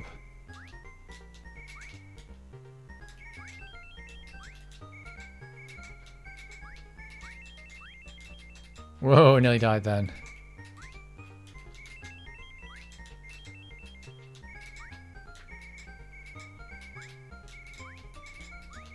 It's funny as well, because when you see that they did these conversions, I think a lot of the time you think that they had all the information, but they didn't. They just got like a videotape of playing the game or something like that.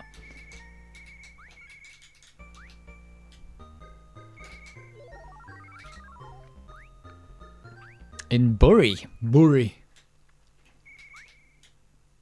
The music on the Amiga version is better than the arcade. That's possible. The Amiga did have pretty good stuff. Sound hardware. I think a lot of the time they just slapped another processor in these arcade machines to do the sound. It's like, here you go, you get like a Z80 to do the sound or something like that. You can just do sound mixing on it. I don't know. Maybe. I'm not totally up on how arcade machines work. But I know they weren't like super different to home computers. They could just put in what they wanted though. I think when you play an arcade machine, you can clearly see it's usually better than what you could do on the Amiga. I always get killed by this dude. There we go. I did it again. I am absolutely useless at this. I should not go up at the top there. It's a really dumb idea. And then it makes it harder now. Because now I've got like... Oh, what's going on the bottom of the screen there? I think that's an Amiga 1200 artifact. I'm just going to kill him slowly like this.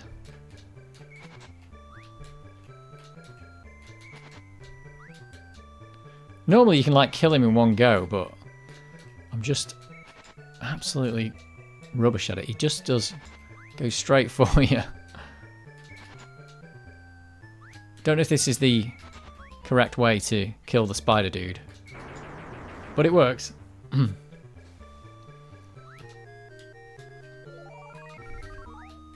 10,000?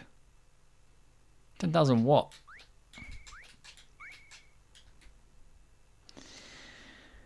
Good afternoon. What is new in Amiga land? Nothing! Commodore have been bust since 1994. Those things happened. They did. They went bust. It all went wrong.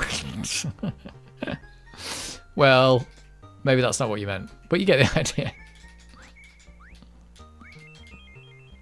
What's new is I just played Bubble Bobble, or Tiny Bubble, and now I'm playing Rainbow Islands. The continuation. Oh, that's one. See, that's where I always don't mean to walk up the rainbow, and he walks up the rainbow and I get moided. I'm upset that I just did that. See, look, I was right. Oh, I was right near this checkpoint. And that was my fault. I didn't mean to do that. It's all gone wrong. It's all gone wrong. Oh, I didn't get the shoes. Now it'll be ages before I get the shoes. Does anyone know... Oh, hang on. I need to pause this before I can read. I like sentences that start with say. Say, does anybody know where I can find a good shotgun?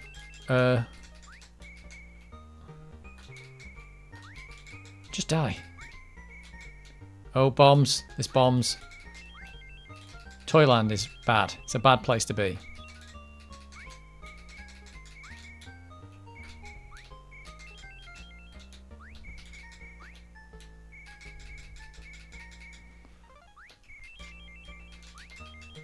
Whee! I want faster rainbows. They're not very fast. Oh, damn it! I keep dying. That's really useless. I'm only on Toyland and I'm dead. Does anyone know of a good Amiga 68,000 disassembler? I need to reconstitute some games I wrote in 1990. Oh no, I missed the thing because I was reading the comment. We have to go from the start again now.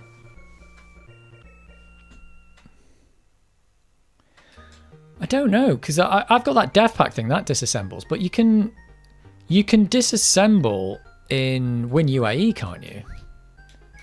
Is that what you mean? Or you want to disassemble the executable?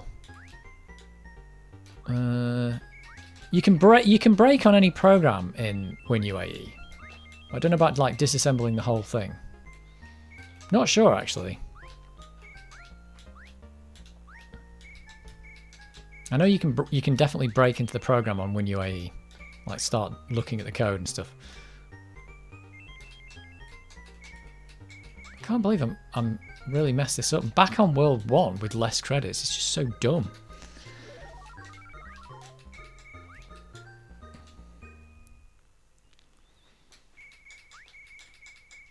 I don't know. I could bust out dev pack. The WinUAE monitor disassembly is fine, but I need one that produces. Hang on. I need one that produces something closer to buildable.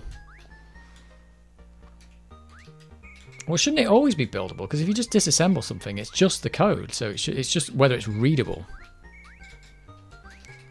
And that is a good question. I don't know. I don't know. I think disassembling stuff isn't really my thing. Oh, I can't believe... Right, I'm starting again. This is just awful. I'm just awful. It's Colvin. I'm playing Rainbow Islands badly. Right, let's just go back to the start. Let's just start again. Let's start again. Let's do this right. I'm literally on the first world. Can I press escape to get out of this? And I've got less credits, and I'm just back at the start because I was reading the thing. Escape doesn't get you out. I think we've had this before where we didn't know how to quit this game. I'm just going to have to die. Boom. Yeah, I don't know. I've got dev pack. I don't know if dev pack can do it.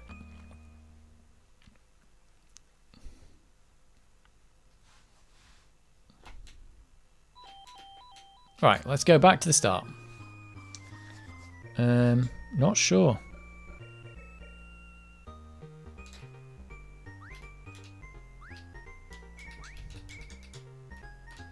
So you mean like you just load it, give it the exe and say, hey, make me this, turn me this back into machine code.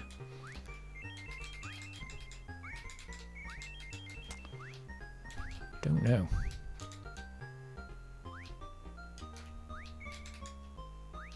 Because I suppose you've got to dissect the exe a bit as well, haven't you? To do that. It's not just in memory at that point. You've got to dissect what the exe does.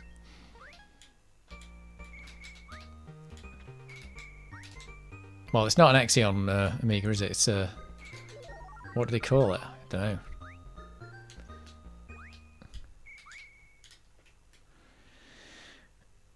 These old games of mine have issues. They always bug me. They were originally coded in DevPack. Oh, okay.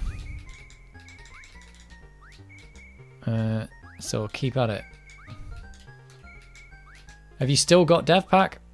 I've actually got a copy of DevPack 3 down there. I've not had a chance to like really have a go with it. Oh no, I'm going to lose the... No. Did I get that? No. Don't think I got that.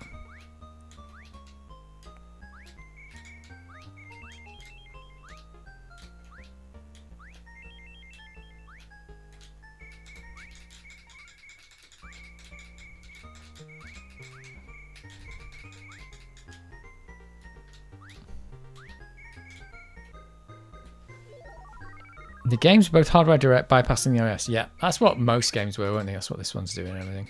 Most games did that, I think. Yeah, I don't know if there's any kind of good disassembly thing.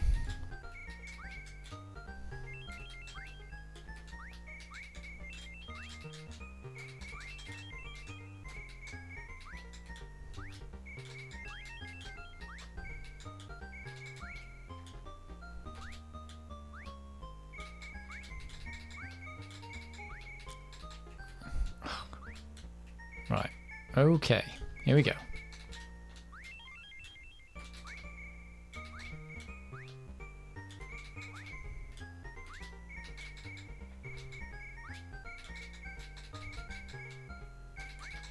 Nearly died there.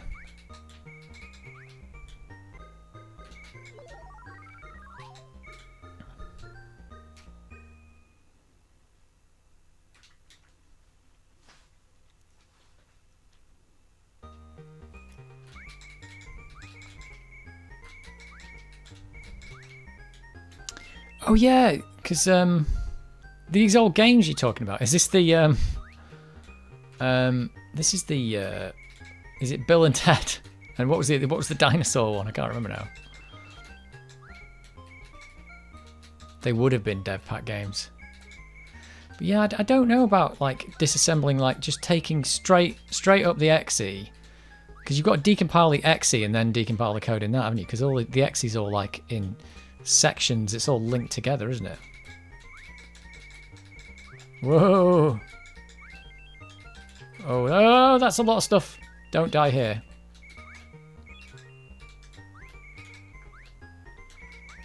What do they call them? Hunks. There's all hunks. Oh no, this is not what I wanted.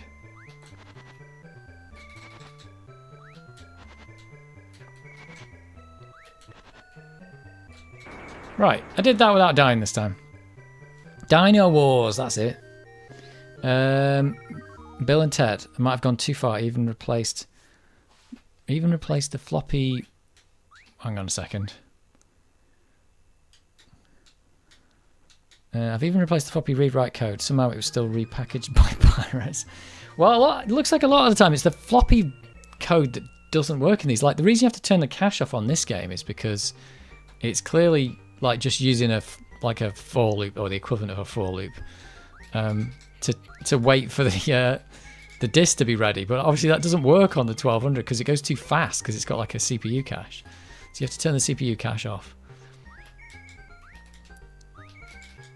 But yeah, reading those discs was a bit of a nightmare on the Amiga. Well, reading it yourself anyway. It's good that you could do it. You could just like bang the hardware and read the floppy. But oh dear, I think most people who did it when they went straight to the hardware, they all did it wrong. I mean, I didn't know that at the time. But once the 1200 came out, I think all of the games that don't load on the 1200 is because people were reading the floppy wrong. But hey, what can you do, eh? It's the way it was.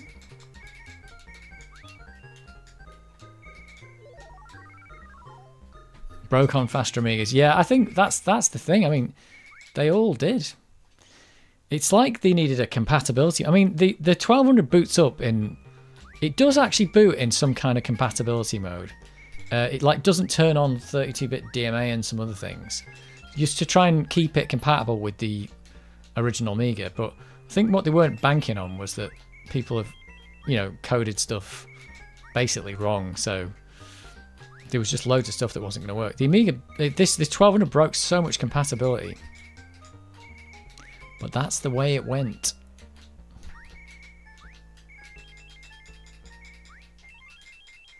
But this game, I think there's a lot of these games. This one like works on the 1200 just by turning the cache off, and that's just because it won't load. Like everything else is working. It's just the floppy disk routine that doesn't work. And that's the same on Toki. Toki doesn't work, and if you turn off the cache, it just starts working. Just because it can't get past the first like wait for ready on the disk or whatever it's trying to do. Bonkers. But hey, we were programming the floppy drive, or programming your own floppy reader. It's absolutely mental when you think about it. Who would do that nowadays on a computer?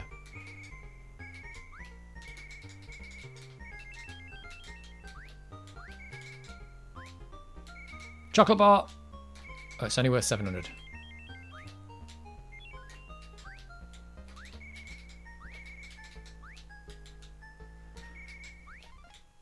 Get up there. But yeah, I don't know as well if back in the day, oh damn, when a lot of these pirates got the games, if they put their own little intro on the start, sometimes they might have broken the game that did work. So that's another thing that might happen. So yeah, your pirate gets his hands on your game, it cracks it, and then, today, like the only version anyone's got left is the cracked version, and it doesn't work just because the cracktro possibly doesn't work. Oh, nearly died. So that could be a thing as well, where you get the reverse happening. The pirates could fix your game, or they could break it.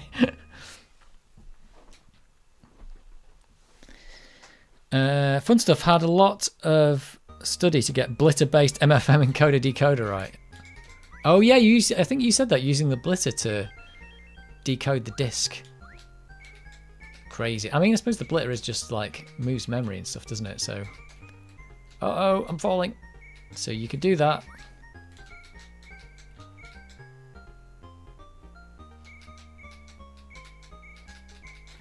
I am gonna get the hurry up on this level because I've fallen off too much.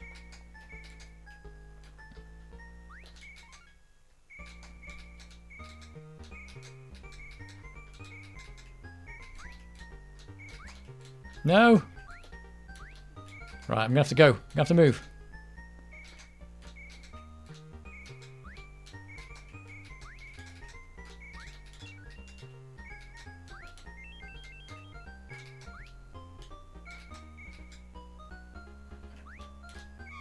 Oh! I made a mess of it. I find this game really hard. Maybe it's just me, I don't know. It's actually pretty hard.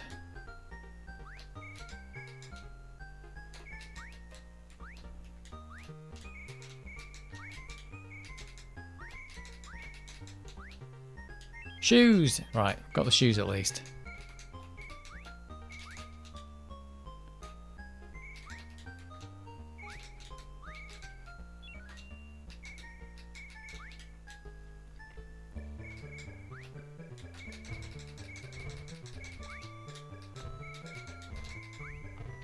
Whoa, I got up there.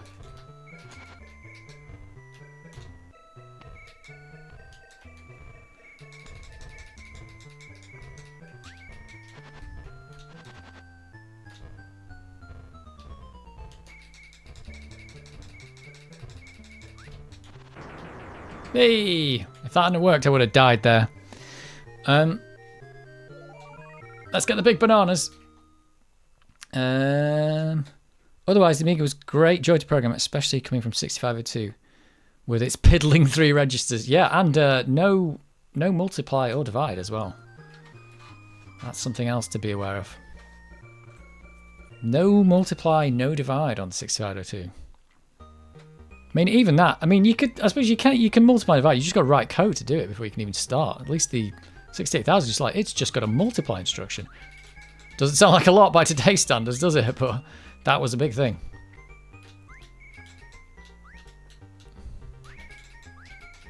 Spooky World. Could have done this for Halloween. Just played Spooky World.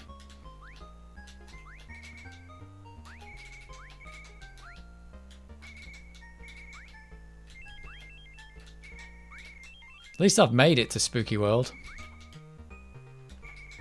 Oh, gotta watch out for these guys who zap you.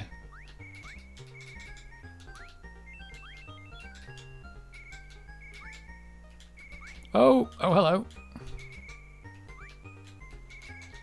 It takes a lot of my concentration, this game.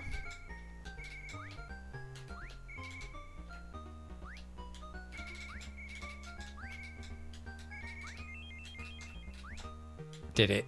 Did it. But yeah, 3 registers, it's crazy, isn't it? And things like add could only be done in one of the registers on the 6502.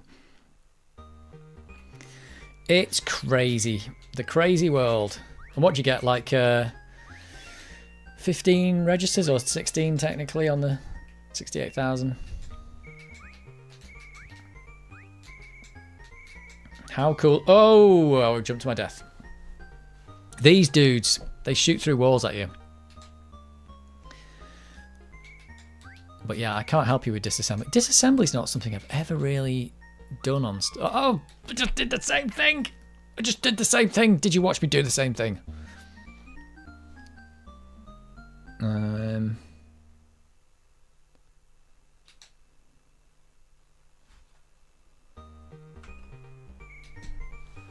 Need to get back to good old Marlin project. 3D printing is the new homebrew. 3D printing is a big thing nowadays, isn't it? Right, let's not jump into that dude again. There he is. He just comes out of nowhere. Bet that left some shoes down there. Oh, I've probably lost them.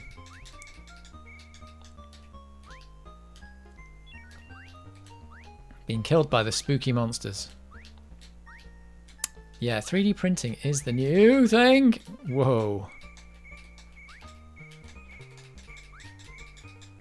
It's a new... Oh, it's pretty cool that you can do that kind of thing as well, 3D print. Oh, jeez. I'm sure I got further than this than back in the day. Round 10, is that it? Is that all I'm on? I'm getting my ass handed to me on round 10. Oh.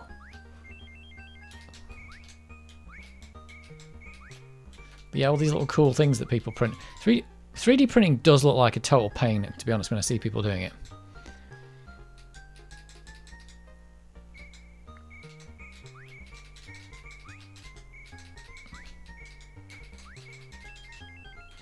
Right, am I alive? Yes.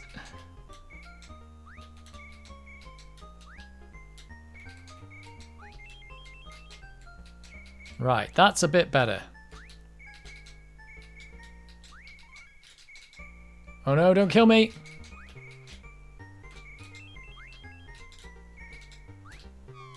Oh! It's like one wrong move in this game and it all goes wrong. It all goes wrong. I do like it though. Are you going to go back and fix Bill and Ted? I saw your video about it. You talked about, oh, we did this and this was pretty awful, but you know, it was like 1990. There was just bits where it was really hard and stuff. But you did it. You did it. I suppose it was pretty big IP to get as well for a game. And two, well, Bill and Ted, I don't know if they knew it was going to be big, but ended up being big. Right, finally I made it through round 10. That shouldn't have been that hard. Bubble Bobble, also a great game. Yep. Bill and Ted's Da Vinci level needs properly implemented. Too random. Yeah. I think I watched you play through it and I was like, oh, this looks pretty cool. Then you got to that bit and he's like, I'm really sorry about this. I'm really sorry we did this. Damn! I got my power-ups. I just lost them all. Yeah, it wasn't as hard as this game. This game was really well done, but this was a conversion of arcade though, so it's a bit different to like doing your own original game. I've got to remember that these dudes fire at me, so I keep jumping just as, and then they fire, and that's it. I'm done. I am really slow now.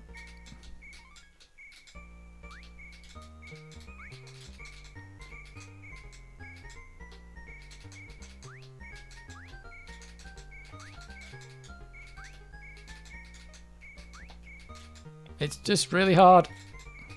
There we go. Right, I've made it. I'm getting through the... This doesn't look as spooky anymore now. It's not all black.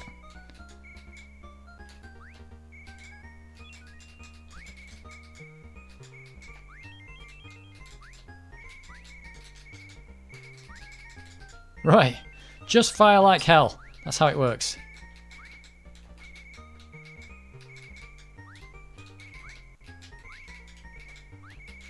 No! He's gonna get me!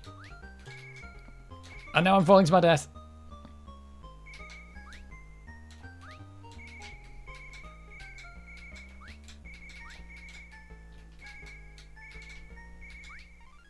It's just the cute music while they're just murdering you.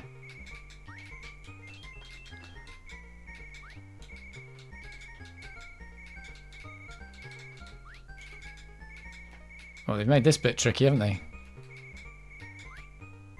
Whoa. Tricky bit there. Getting your handed to you in Latin.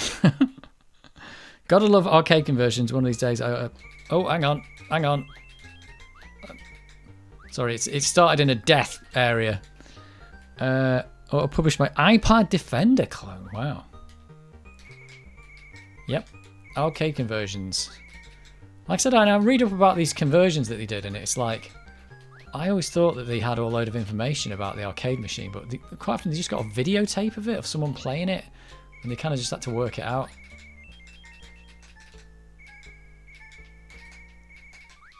Oh, that was stupid.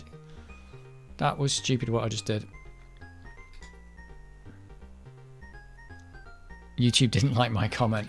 Yeah, it's got a filter for that. Maybe that's why people like Twitch, because you can say whatever you want on there.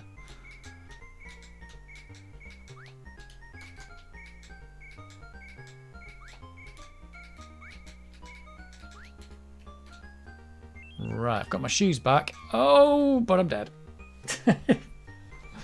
I am dead. If I change to live chat, does it show your comment? Yes, it does. At least I think it does. Oh, this was good music. You've got to use the joystick. No. Oh, yeah, you've got to use the joystick.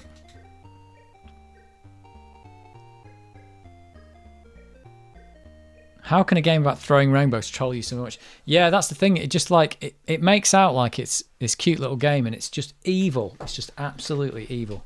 Let's try another arcade conversion. Pang. Maybe Pang will work as well. Can't remember if this boots on the 1200.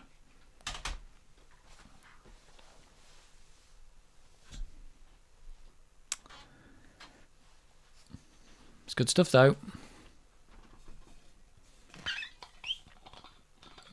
Yeah, for anybody who didn't know, Scott did the Bill and Ted game back in the day. What was it called? The Bill and Ted game? Was it just called Bill and Ted? I can't remember now. But yeah, I have watched that video of you playing it. That's hilarious. Right, that didn't work. That's another Amiga 1200 problem. Let's see if turning the cache off fixes it.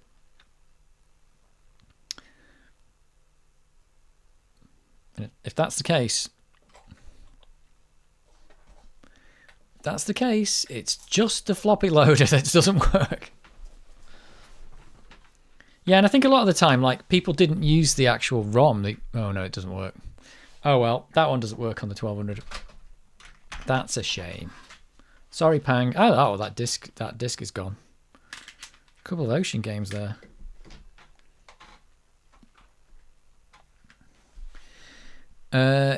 Is James Pond 2 something for the Christmas stream? Could be, actually. That's a good idea. Somebody mentioned James Pond 2 today. We were on Indie Owlie's stream, and he was talking about Christmas games, and somebody mentioned James Pond.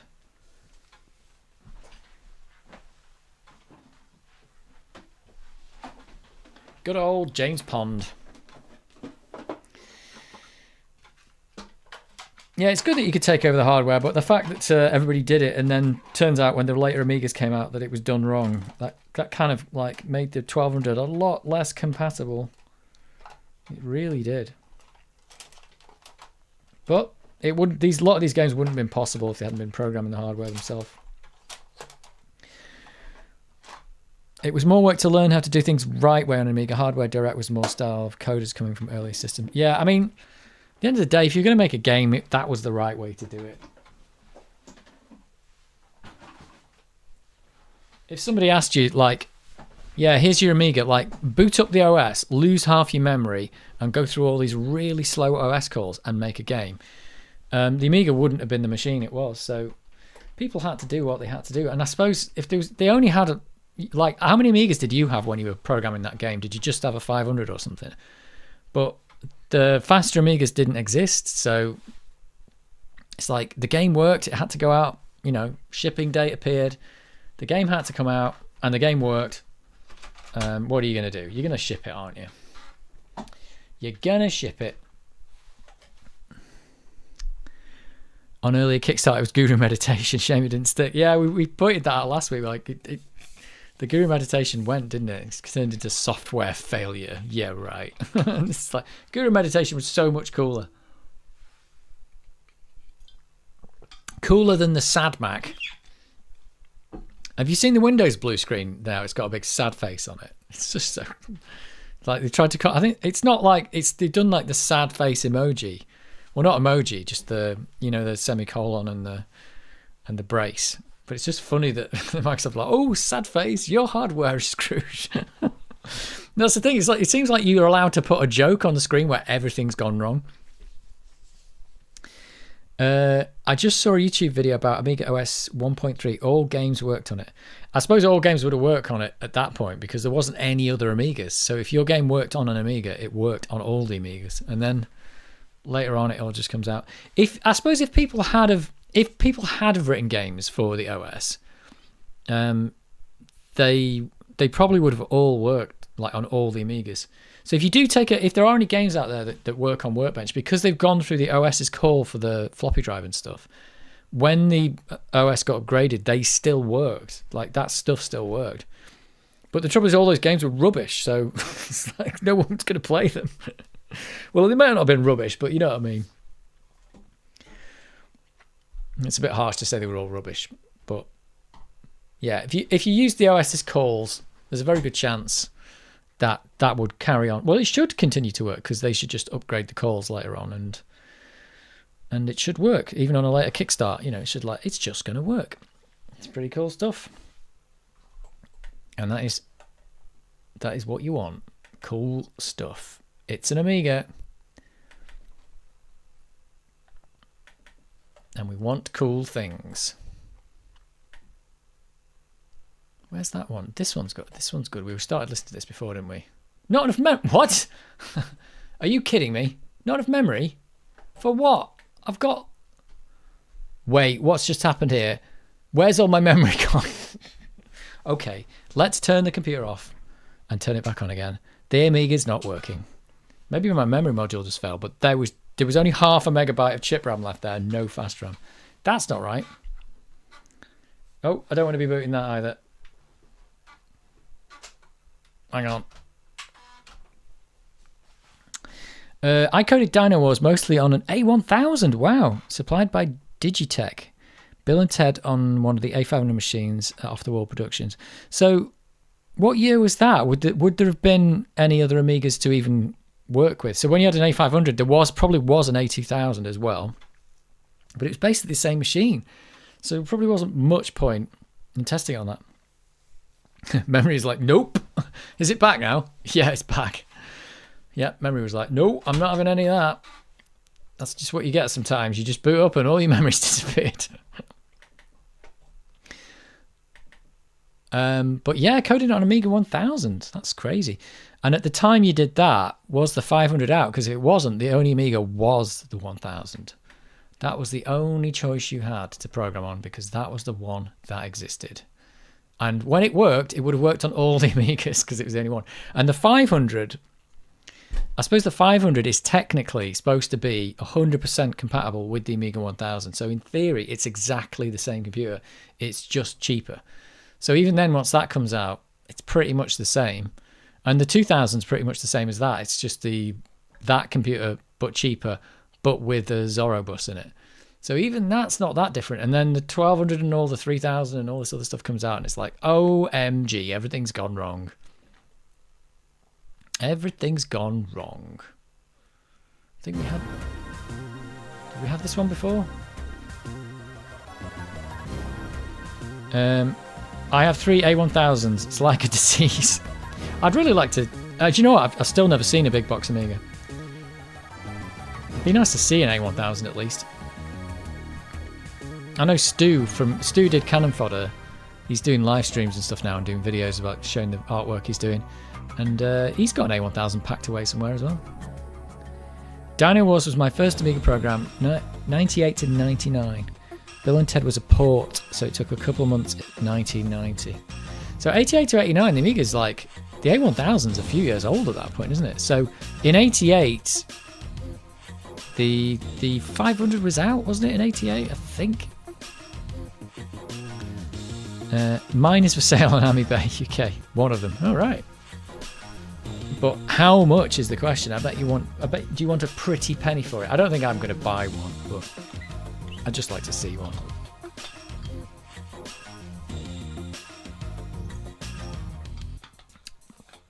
Seems like there's a lot of them out there. There's a lot more than I thought. I think maybe the A1000s are probably quite well preserved because anyone who got one, it was an expensive computer for one thing. It was like, what, $1,500? So that's quite expensive. And it didn't have a battery in, so the battery's not going to kill it. And anyone who pays $1,500 for a computer probably looks after it. And obviously it was looking after itself by not leaking battery alkaline everywhere.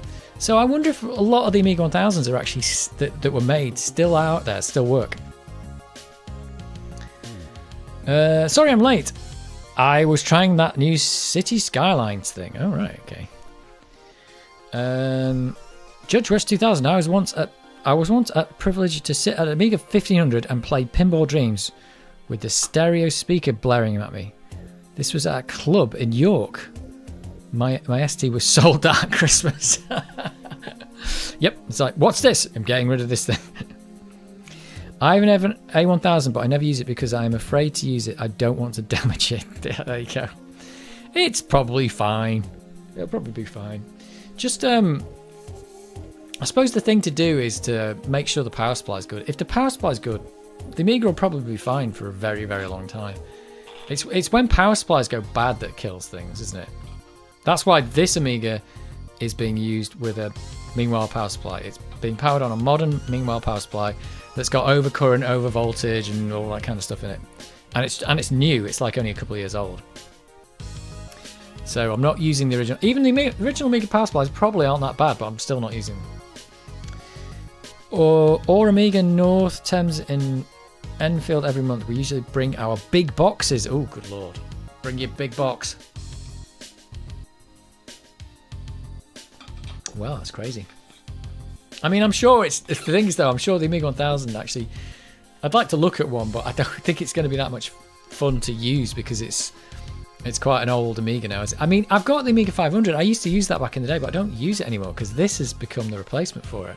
It's faster and it's got a hard drive and it's just got everything built in. It's got loads of memory and stuff. It's really good. The A1000 still has the sticker on the Amiga label. Does it just say Amiga on yours? Is yours the one that just says Amiga? It doesn't say Commodore on it. Or did they all say that? I don't know actually. Because it was only called the Amiga 1000 in retrospect, wasn't it? It was like, once the 500 came out, they thought, we've got to name this other one. We can't just call it Amiga.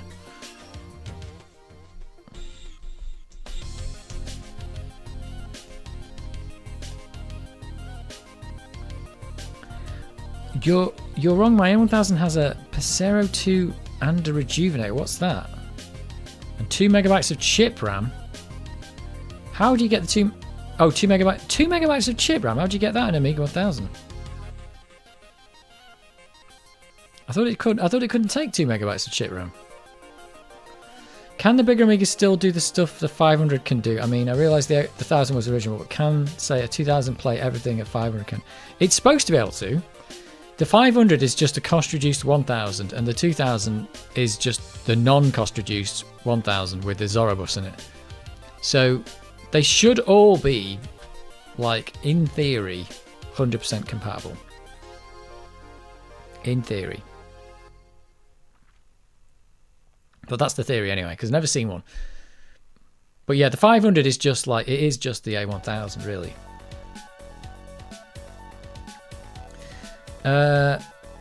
Commodore was only screen printed for the Europe ones. It is a, let's see. It is a European model, so it has Commodore on the front. Okay. It is very rare the original PSU kills the Amiga. Mostly either works or doesn't. Yeah, that's what I'm saying. It's probably rare, but I think still with all these retro computers, if anything's going to kill it, it's going to be the power supply. But the Amiga ones probably are much better than, well, definitely better than the C64 one, which was a machine killer.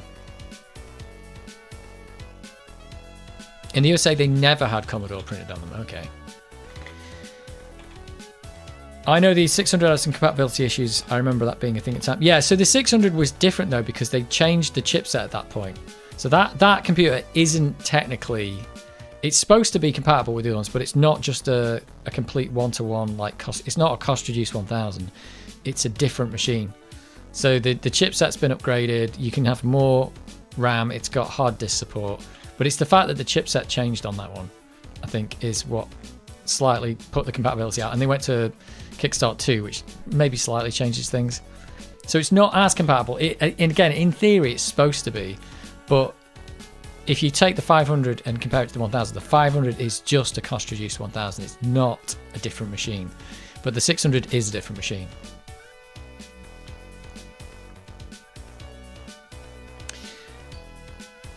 And the 1200 is obviously a completely different machine. One of my A1000 one of my A1000 is running a fatter Agnes from the A3000, hence the 2 megabytes of chip RAM, using the Rejuvenate board. Yeah, so that's cool. So you've upgraded it, but then is it really an A1000 anymore? Because the A1000 couldn't even have 2 megabytes of chip RAM. EAB Forum says the best tool to disassemble these games is using Ghidra, developed by NSA. Really? That is interesting. So you want to like disassemble it, turn it back into code, and try and reassemble it with fixes. Which might be hard because it's going to... Yeah, it's going to be hard.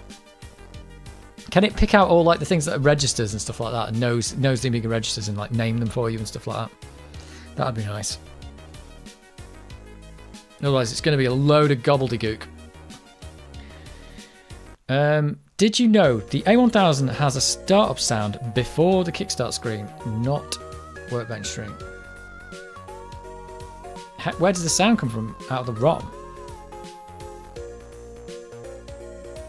Has it got a bong like the Mac? Bong. The 1200 is more like a SNES. What? So the 1200 is more like a SNES to the 500 1000's NES. It probably is, and I don't know, yeah. And the 600 is somewhere in between those two, really. So yeah, I think you've got the 600 and the 3000, is it? They're the ones that are the ECS chipset. So those ones are kind of like upgraded versions. But the 500 and the 1000 are the same computer in a different box, and one of them's a lot cheaper. I mean, if you look at them, they've got all the same thing. That side expansion port on the 500 came from the 1000 because it didn't have an expansion bus. So they thought, well, we're making a wedge computer. We can just keep that. So they did. But then they looked at it and went, oh, but wait a minute. What happens if we do actually want a real expansion bus? And that's where the 2000 comes in. So you take the cost-reduced version, you stick an expansion bus in it, put it in a big box, and I think they gave it some fast RAM, did they, on the board? I'm not sure. But ultimately, those three computers should be reasonably compatible. But the 600 less, the 1200 less than that. The 600 is some weirdo thing off on its own. Yeah, a little bit. It's just the ECS chipset. Well, it's an Amiga 500 Plus as well, isn't it? So the Amiga 500 Plus and the 600, kind of the same computer, really. It'll be difficult, but in a fun way, really. Yeah, you'll be like de-gobbledygooking all your... I mean, to be honest, if you can spend enough time on the disassembled code, you should, in theory, be able to turn it back into the assembled code. But OMG, that's going to be a lot of work. It's a jingle. Yeah, A500 Plus has ECS. Yeah. So, Super Denise. Yeah, so basically the 600, the A500 Plus... they're the same thing. What was the other one? The A3000 has the ECS as well, I think. Is that right? So the 3000, the 600, and the A500 Plus are kind of the same, what do you call it, family. And the 500, the 1000, the 2000, they're the same family. And then everything after that, is it the 4000 and the 1200 and the CD32? They're all in the AGA family, I suppose. So there's like 3 families, I think, I would say.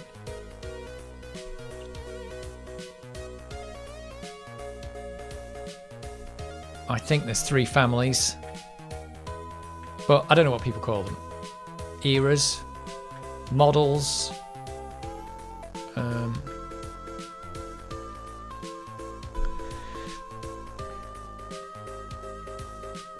That's what the 600 was supposed to be, wasn't it? Same thing as a 500, but just cheaper.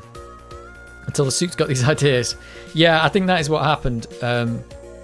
The 600, yeah, because it was going to be the 300, because it was going to be like the 300 was going to be a cost-reduced 500. So you got to remember, they took the 1000, they cost-reduced it to the 500, and then they were going to take the 500 and cost-reduce that into the 300. So, but the problem is that it was always like, I think what they were thinking was like, oh, we've got all this surface mount technology now, which the 500 didn't have. So that makes everything cheaper, but it didn't. It just made it more expensive. So in the end, I think it cost more to produce than the other one. So it didn't really work. But I think the original concept was like a really cut down machine that you could use in a studio, stuff like that. Maybe had built-in MIDI or something, and probably didn't even have a floppy drive, and you just added on the stuff you want. which sounds like a cool idea, and probably would have done really well. Like I said, until the suits got the hang of it, and they were like, "Quick, put a computer out. We need a computer." And then you've got the A500 Plus and the 600 coming out at the same time, and it makes no sense. It just didn't make any sense at all. The A1000 had the same startup sound as the Commodore PET 2001. The first 600 had Junebug A300 screen printed on the solder mask.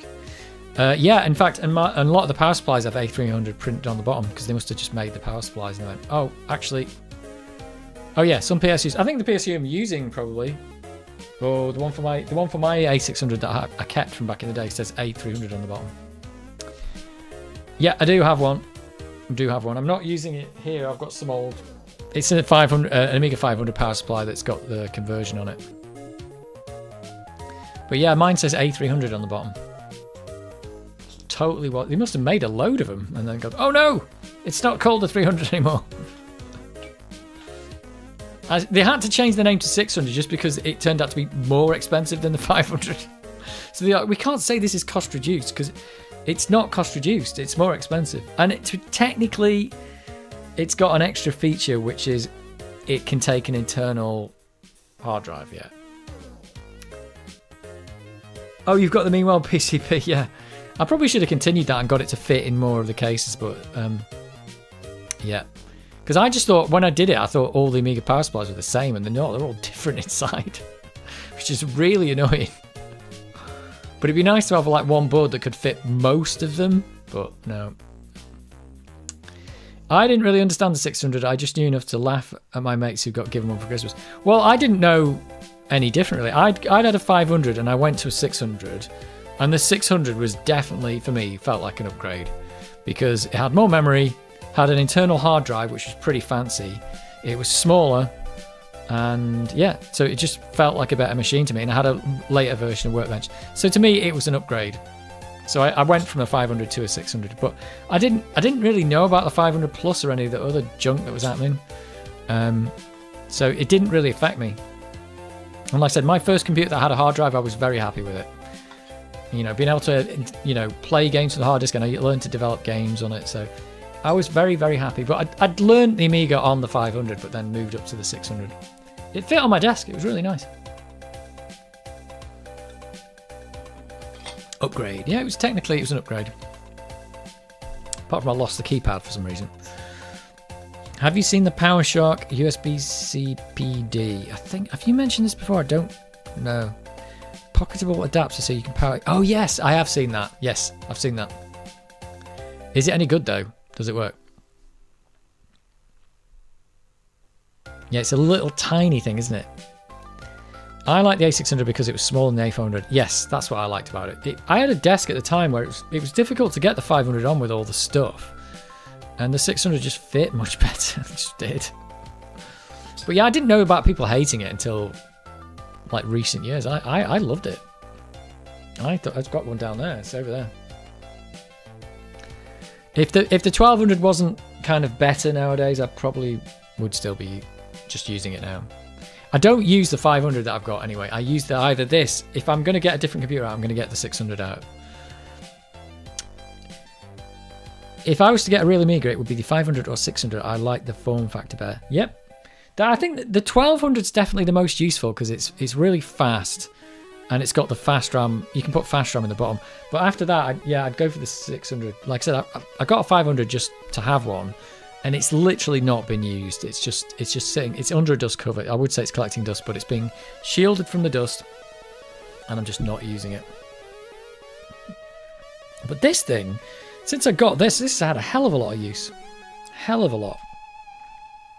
But I've actually got two 600s because I've got the one that I got my original one from back in the day that I kept, and I've got that one I bought off eBay for like £60 or something.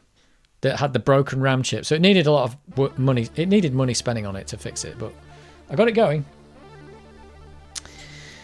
600 had PCMCIA and hard disk 2.5 inch ID. Yeah, so it was the hard disk that was good though. At the time, PCMCIA, I will have to say, I think for me was completely useless because I don't think there were any cards. They just don't know that there were any cards that you could use with it. And I think for people who had a 500, because they had the sidecar thing, the PCMCIA, nothing worked. So even if you upgraded your computer or changed to a 600, if you had a bolt-on hard drive on the side, you couldn't take it with you to the 600. So yeah, it was probably a weird choice for Amiga, but for me it didn't matter because I didn't care about any of that. A1200 is extra good. Maybe that one. The A1200 is really, this has been the one I've used the most, definitely. I didn't have an A1200 back in the day, but right now I'm using it a lot. It's not much bigger than the 600. In fact, I can show you that. I can show you that. Right, you probably know this, but let's get one. Here it is. Here we go. I think, is this my Amiga? I think this one's mine. Yeah, this is mine from back in the day. There it is.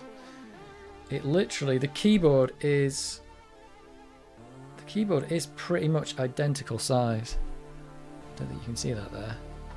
But yeah, it's not much bigger. The depth is the same. So it's just literally this bit here. That's the bit that's actually. Have I got a big camera of this? I think I've got a big camera. Where are we? Oh, hang on. I've got big cam. There we go. So it is literally.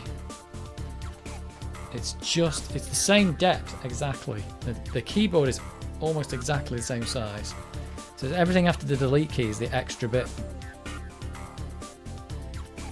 So the Amiga 1200 is really compact as well, actually.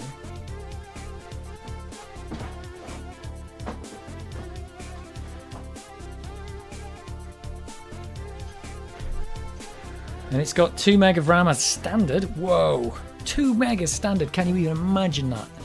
And then you can get like for like 60 quid or something. I think that's what you get from Amiga Kit. You can get an 8 meg expansion that goes in the bottom, and that's what I've got in here. But half of it's turned off, so I can use the PCMCIA just to sneak in stuff on there. So it's really good, and obviously it's got support for the internal SD card hard drive that you can put in there or whatever.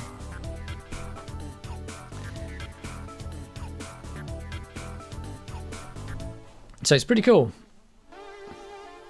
But yeah, I've just not used the 500. I remember like back in the day when you saw the 500, I had a desk, but if you wanted a hard drive for your 500, it would bolt on the side, and that was massive as well. So, but that would actually have RAM in it as well. So, but the thing was huge by the time you'd gotten into it. I like the 500 design. Yeah, the 500 design is nice. I like the case and everything, but it's just, I don't know. I'm not anything against it. I used to use it back in the day, but I think this is a nice design. I'm not much of a collector. I picked up a C64, so why stop there? Yep, you got to get a C64. Yep. What C64 did you get? Did you get one of the C64C, the newer ones? Because if you just want to like get one and not do any work on it, the newer C64Cs are probably the ones that are better for that, because they're much more reliable. The bread bin C64Cs, they're all so unreliable. They're all broken and horrible. Oh, you got the classic bread bin. So it actually works then. Has somebody fixed it then? Because it's unlikely that it'd work after this amount of time. Oh, Ultimate 64 board. That's the replacement board, isn't it? I never saw enough of an upgrade to be interested in the 1200. I considered my SNES to be a better machine for gaming. Probably was, yeah. Which is really all I cared about. I think they were both good for gaming. The SNES was very good, though. The SNES was very, very good. Can't argue with that. That would probably be the Amiga I would tell to get people to get if they were getting what, a 1200. I think the 1200s are really in demand, aren't they? And also, there's the terrible firing cards and stuff that you can buy for these now, that if you want to speed it up, you can buy one of those terrible fire cards, stick it in the bottom, and get yourself a super speed Amiga if you've got the chip to make it go faster. Q4 2024, the 500 full size is coming out. I'll be buying one. Anyone else throwing their money on it? Is that going to be like... Oh, that's going to be weird. Is it actually going to be the same size as the 500? FPGA, gotta love FPGA. Yep. I think the terrible file you can put a real Amiga 6860 on it, can't you? And run it at God knows how many megahertz. The fastest the Amiga chipset would ever, the fastest Amiga processor would ever go, and you can stick one of those accelerators in. And it can put an FPU in this as well. Actually, I saying that you could probably put an FPU in the A600. That said, though, people have done some insane upgrades on the A600. When you see it, they've put fast RAM in and everything, and it's like, I don't know how they're jamming all that stuff in there, but they're doing it. But it wasn't designed to do a lot of those things. It was just not designed to do it, but they did it anyway. They're clipping on fast RAM on top of the Agnes. Not on top of the Agnes, on top of the processor, sorry. I think that's what they're doing.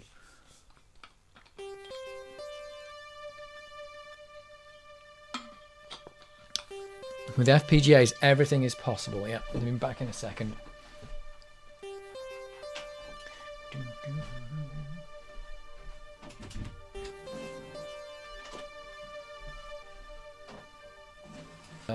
eBay at the moment, and it's that was looking at, and yes, of course, it's got massive amounts of battery damage, huge amounts of battery damage.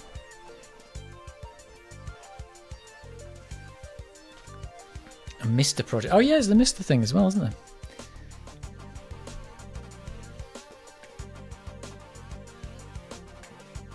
So what's going to be good about the A500 full size thing then? It's going to have a keyboard. So that means that it's going to be an Amiga, isn't it? It's just going to be an Amiga. It's going to boot up Workbench and everything.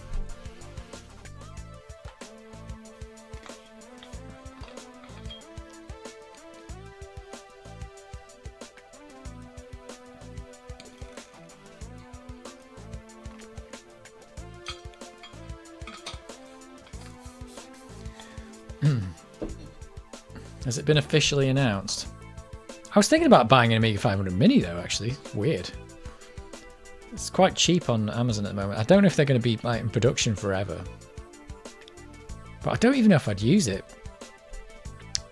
Amiga 500 Maxi. Confirmed.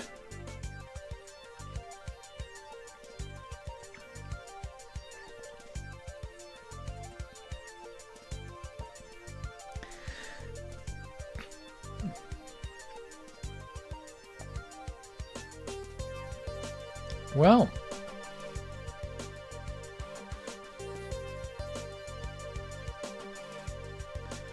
let's see if they actually put it on their website. News.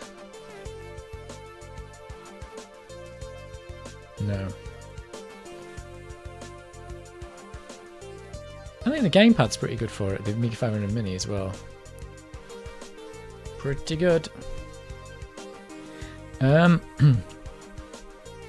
Do you get one Mister and that's all you need to hardware emulate everything, assuming you add more cores, or do you need one Mister per machine? Lovely tune. It is a lovely tune. I've asked this question before, maybe. One Mister. Yeah, I don't really know how the Mister works. I haven't really got much into emulation, apart from the bare metal C64, which I do need to bust out on a stream. It's really fun. It's so funny that because it's emulated, even though because it's in the case, it's in my actual Commodore 64 case when I was a kid, it just feels like you're using a Commodore 64. It really does. It feels like a Commodore 64 even though it's not. It makes me realise that most of the experience of the machine is the keyboard and the you know, the floppy disk and the case and stuff like that.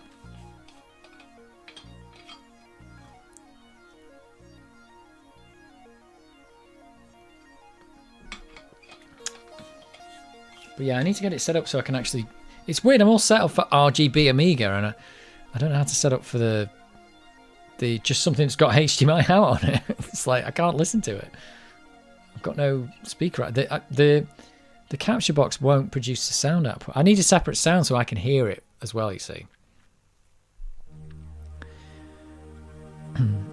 One Mister, that's good. I had this idea that Mister turned itself into the thing you were emulating. So not need one Mister for each thing.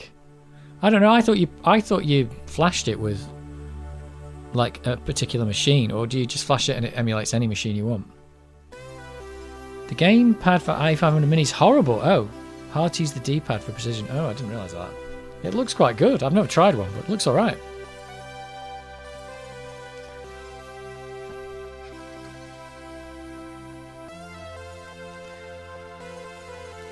Oh well. It'll probably get the same one with the Maxi. It'll be the same pad, won't it? Because the pad is... Oh, the pad on the Mini is the Maxi pad. It's big. Retro JB, very late evening all. It is late evening. You missed us doing some word processing. In fact, I've still got it. I've got it on. I installed it. I installed a word processor. You missed that. You missed me installing this. Jason Locker apparently licensed this back in the day.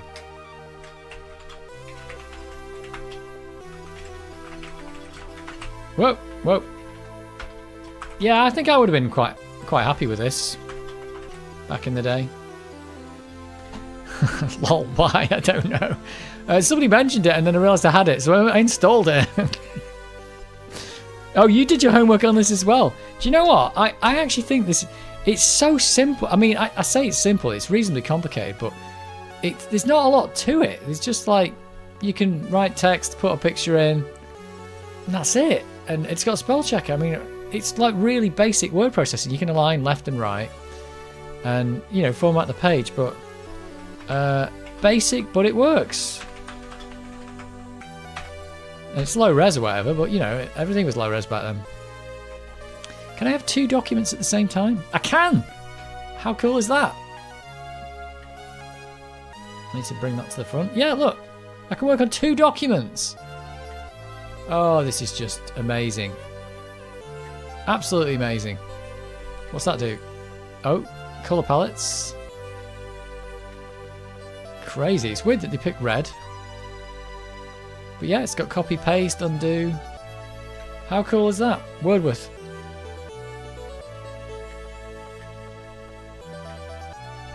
How cool is that?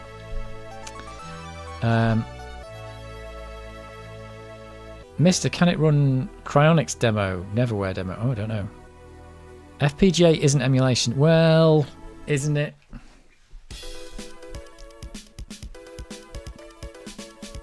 I would say it is. I know you like saying it. Oh yeah, it's transistor level. It's the same thing. I think it's emulation. Because it's not the real thing. It's emulating the real thing.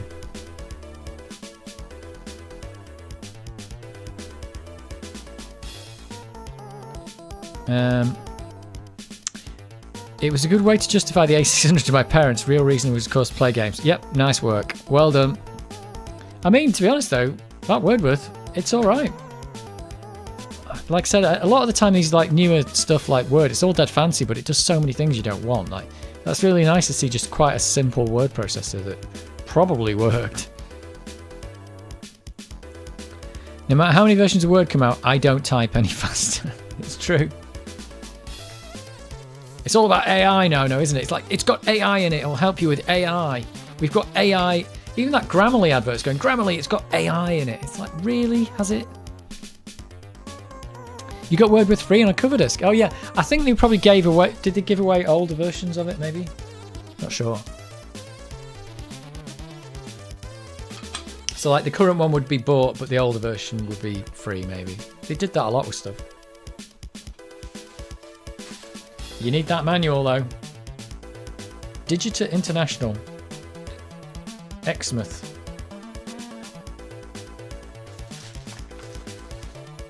And what's this keycard inlay? Did you get the keycard inlay? What's this do? New dock, open dock. Oh, are these to put on the... Oh, these are to put on the F keys, I think. Ah. I think. Rulers, paste format. The key inlay which fits... If desired, the key inlay which fits your keyboard can be cut out with scissors. Alright. Wow, so you could have a key inlay just for Wordworth. serious stuff. Serious stuff. That's what it is.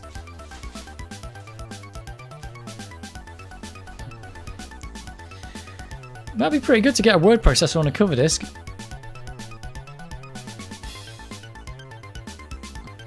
I think if the Amiga was going to be ever be taken seriously as a serious computer, they needed probably more like actual support from Commodore for businesses, and they'd need like software like Word and stuff, like proper licensed software that's compatible with other platforms. But I suppose the Amiga wasn't ever seen as a true business computer. I don't think any business would have bought it. They would have gone, we've got to go for the IBM. It's 10 times the cost, but it's supported. And then IBM dropped it in the end. Only after many decades, though. Or, yeah, many decades, I think.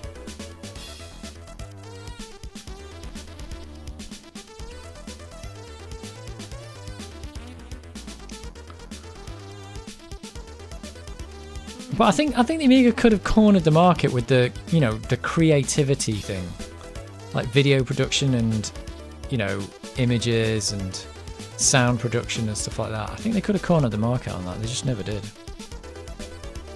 I think I got most of my software via cover discs. I did buy some big box games, unfortunately threw the boxes away. Oh yeah, sad times.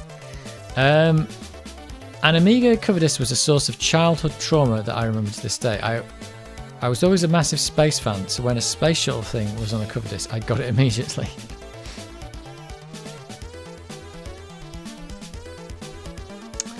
FPGA is not emulation by any means. The chip is programmed to do the same as an original chip, 1-to-1.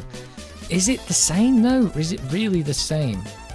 That's what I'm trying to say. It's like, I know it's like, I just think it's emulating at one layer deeper, I would say. I don't know. You tell me. What do you think?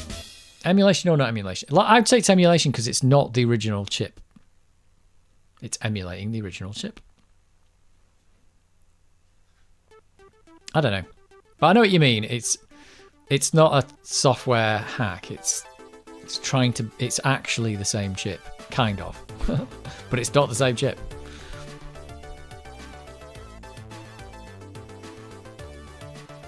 Because I suppose it's emulating. I don't know. You tell me. I don't know. It's a difficult one to decide. Because what would happen if you made an FPGA version of the chip and then it doesn't work like the original? I don't know. I don't know. Is it just semantics? The space shuttle thing never booted. I never got to play it, and to this day I never forgot. Couldn't you have sent the disc back to get... don't they have to do things like, your cover disc doesn't work, you can send it in and get another cover disc. The term everyone uses is hardware emulation. There you go.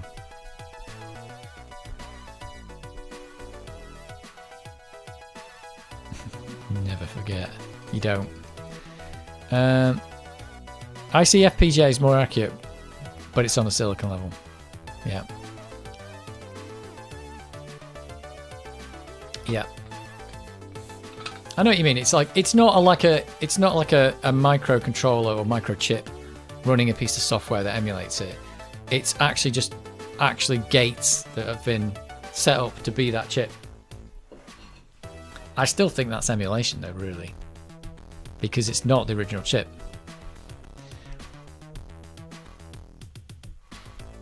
It's probably just reasonably good. I mean, you don't even know. I don't know. I was about 9. I didn't have any deep knowledge of my statutory rights. It's not really statutory rights. I think they usually say on the... Like, if you got a cover disc, it would usually say in the magazine. I've got one here. I don't know if it says it on the front. Like I've got a cover disc there. It doesn't really say anything about it, though, but I'm sure in the magazine it would have said, if your cover disc doesn't work, or, you know, you pull it off, you can send it back to here and we'll give you a better one. This one doesn't work, by the way.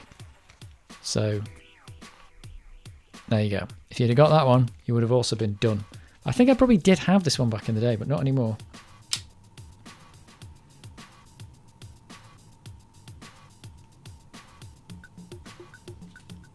Yeah, that one's been lost to the depths of time. all a bit screwed up. You have to start playing Oh No More Lemmings at some point.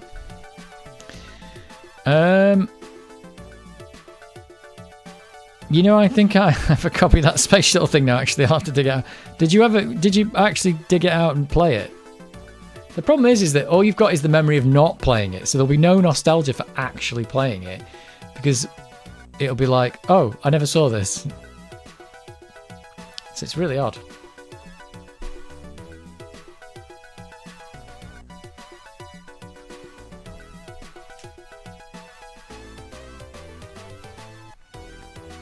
But yeah, gutted, never got to play your space shuttle thing. I don't think I ever had any cover discs or cover tapes that didn't work. They always worked. Never played it. It's like it's dead to me now. That space shuttle thing, dead to me.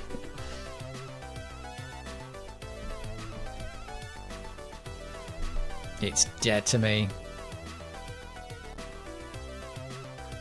It's been a weird stream today. I wasn't expecting to start with some word processing. But I've got it now, so if I ever need to do any word processing... Actually, I never checked what... when you save it, what can you save it as? That's a good point.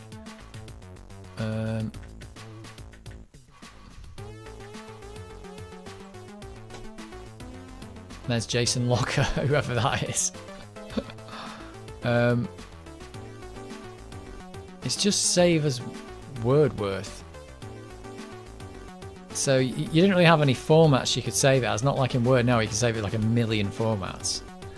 It's just document.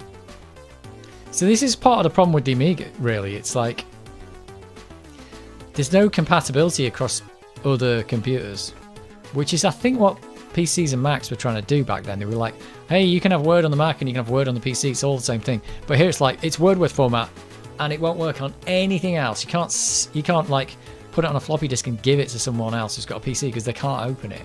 Or maybe they could, but they weren't using WordWorth properly. They were probably using Word. I think that's the problem. Anyway, it's still a good program. It's just, you know, just trying to figure out the ways, like the reasons why the Amiga just didn't fail where the PC succeeded.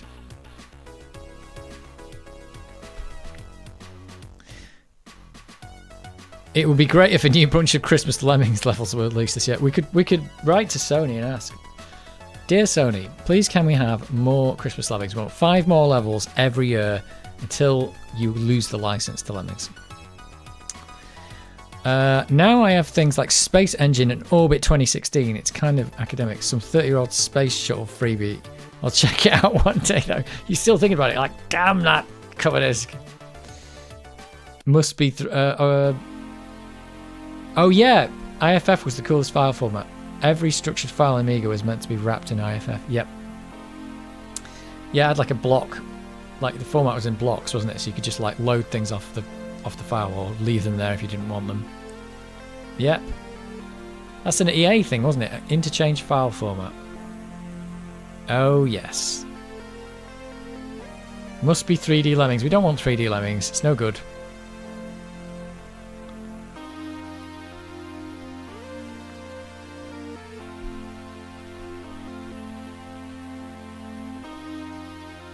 I do have some ill will towards that spatial thing.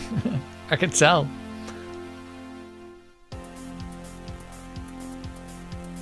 I know, I have a thing, and it's not quite like that, but a thing when I was a kid, and there's actually a picture of it. There's a picture of me when I was a kid, and we saw it the other day with my mum. There's a picture of me with this cap gun. I had a cap gun, like a little cowboy cap gun. It wasn't particularly expensive, but to me it was quite precious because I was like 7 or 6, and it was like that was one of the toys that I liked. So you just put caps in it, and it'd make cap noises, and it was quite good, and I liked it. And my parents had a mini, and it's actually a classic mini now, but it was just back then it was just a mini, and I think it was purple. And I don't even remember if you've ever been in the back of a mini, they're very small, but they have like 2 little bucket pockets at the back next to the back seat. So there's just a pocket down because there's no back doors, so there's just like a pocket down there and a pocket down there. You can just put stuff in it. And we drove out, and I put my cap gun in the pocket at the side of the car. And what I didn't know is my parents were selling the car. So they sold the car and I think came back in a different one. And then later on I was like, wait a minute, where's my cap gun? And it was in the other car. And I always remember losing that. I was very upset. And I found out that, like, because I clearly wasn't going to get the cap gun back, because I was like, well, the car's been sold.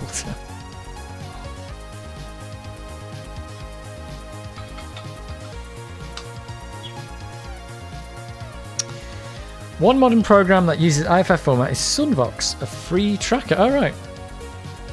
There you go. I'm going to turn some of these lights down, they're blinding me.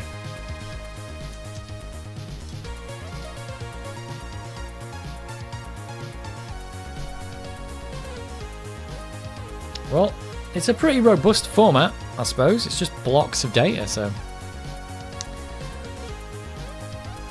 there's no reason why it couldn't survive forever, I suppose. No reason.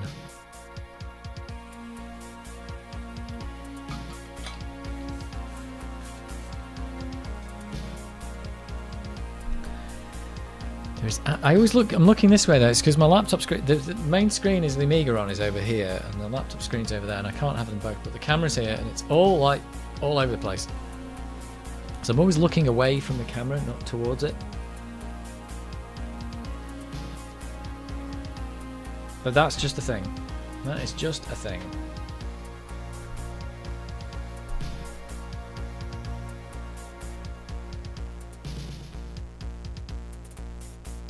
This is a crazy mod.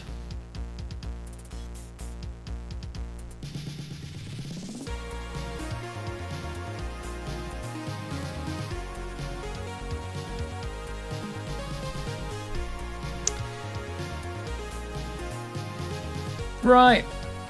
It's midnight. I think it's time to end the stream. Oh, in other news, I'm currently building Lego. Well, Christmas is the time to build your Lego. But yeah, I think it's time to end the stream. The Amiga stream. The Illogical stream. We did do some illogical things here. Like installing Wordworth. Didn't think I'd be doing that on a live stream in 2023. That's what I did. What Lego are you building? Before we go, what Lego are you building? Is it the Titanic? You're loading up the space shuttle.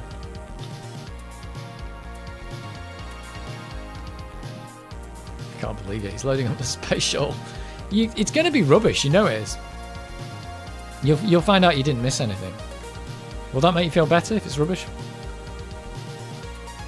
Oh, the Razor Crest. Damn.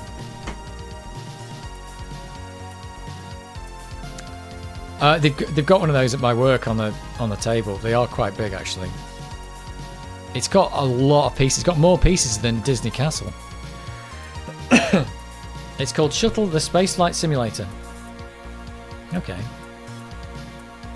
Oh, you got the Razor Crest. That's expensive, that Razor Crest. It's like 500 quid, isn't it, or something?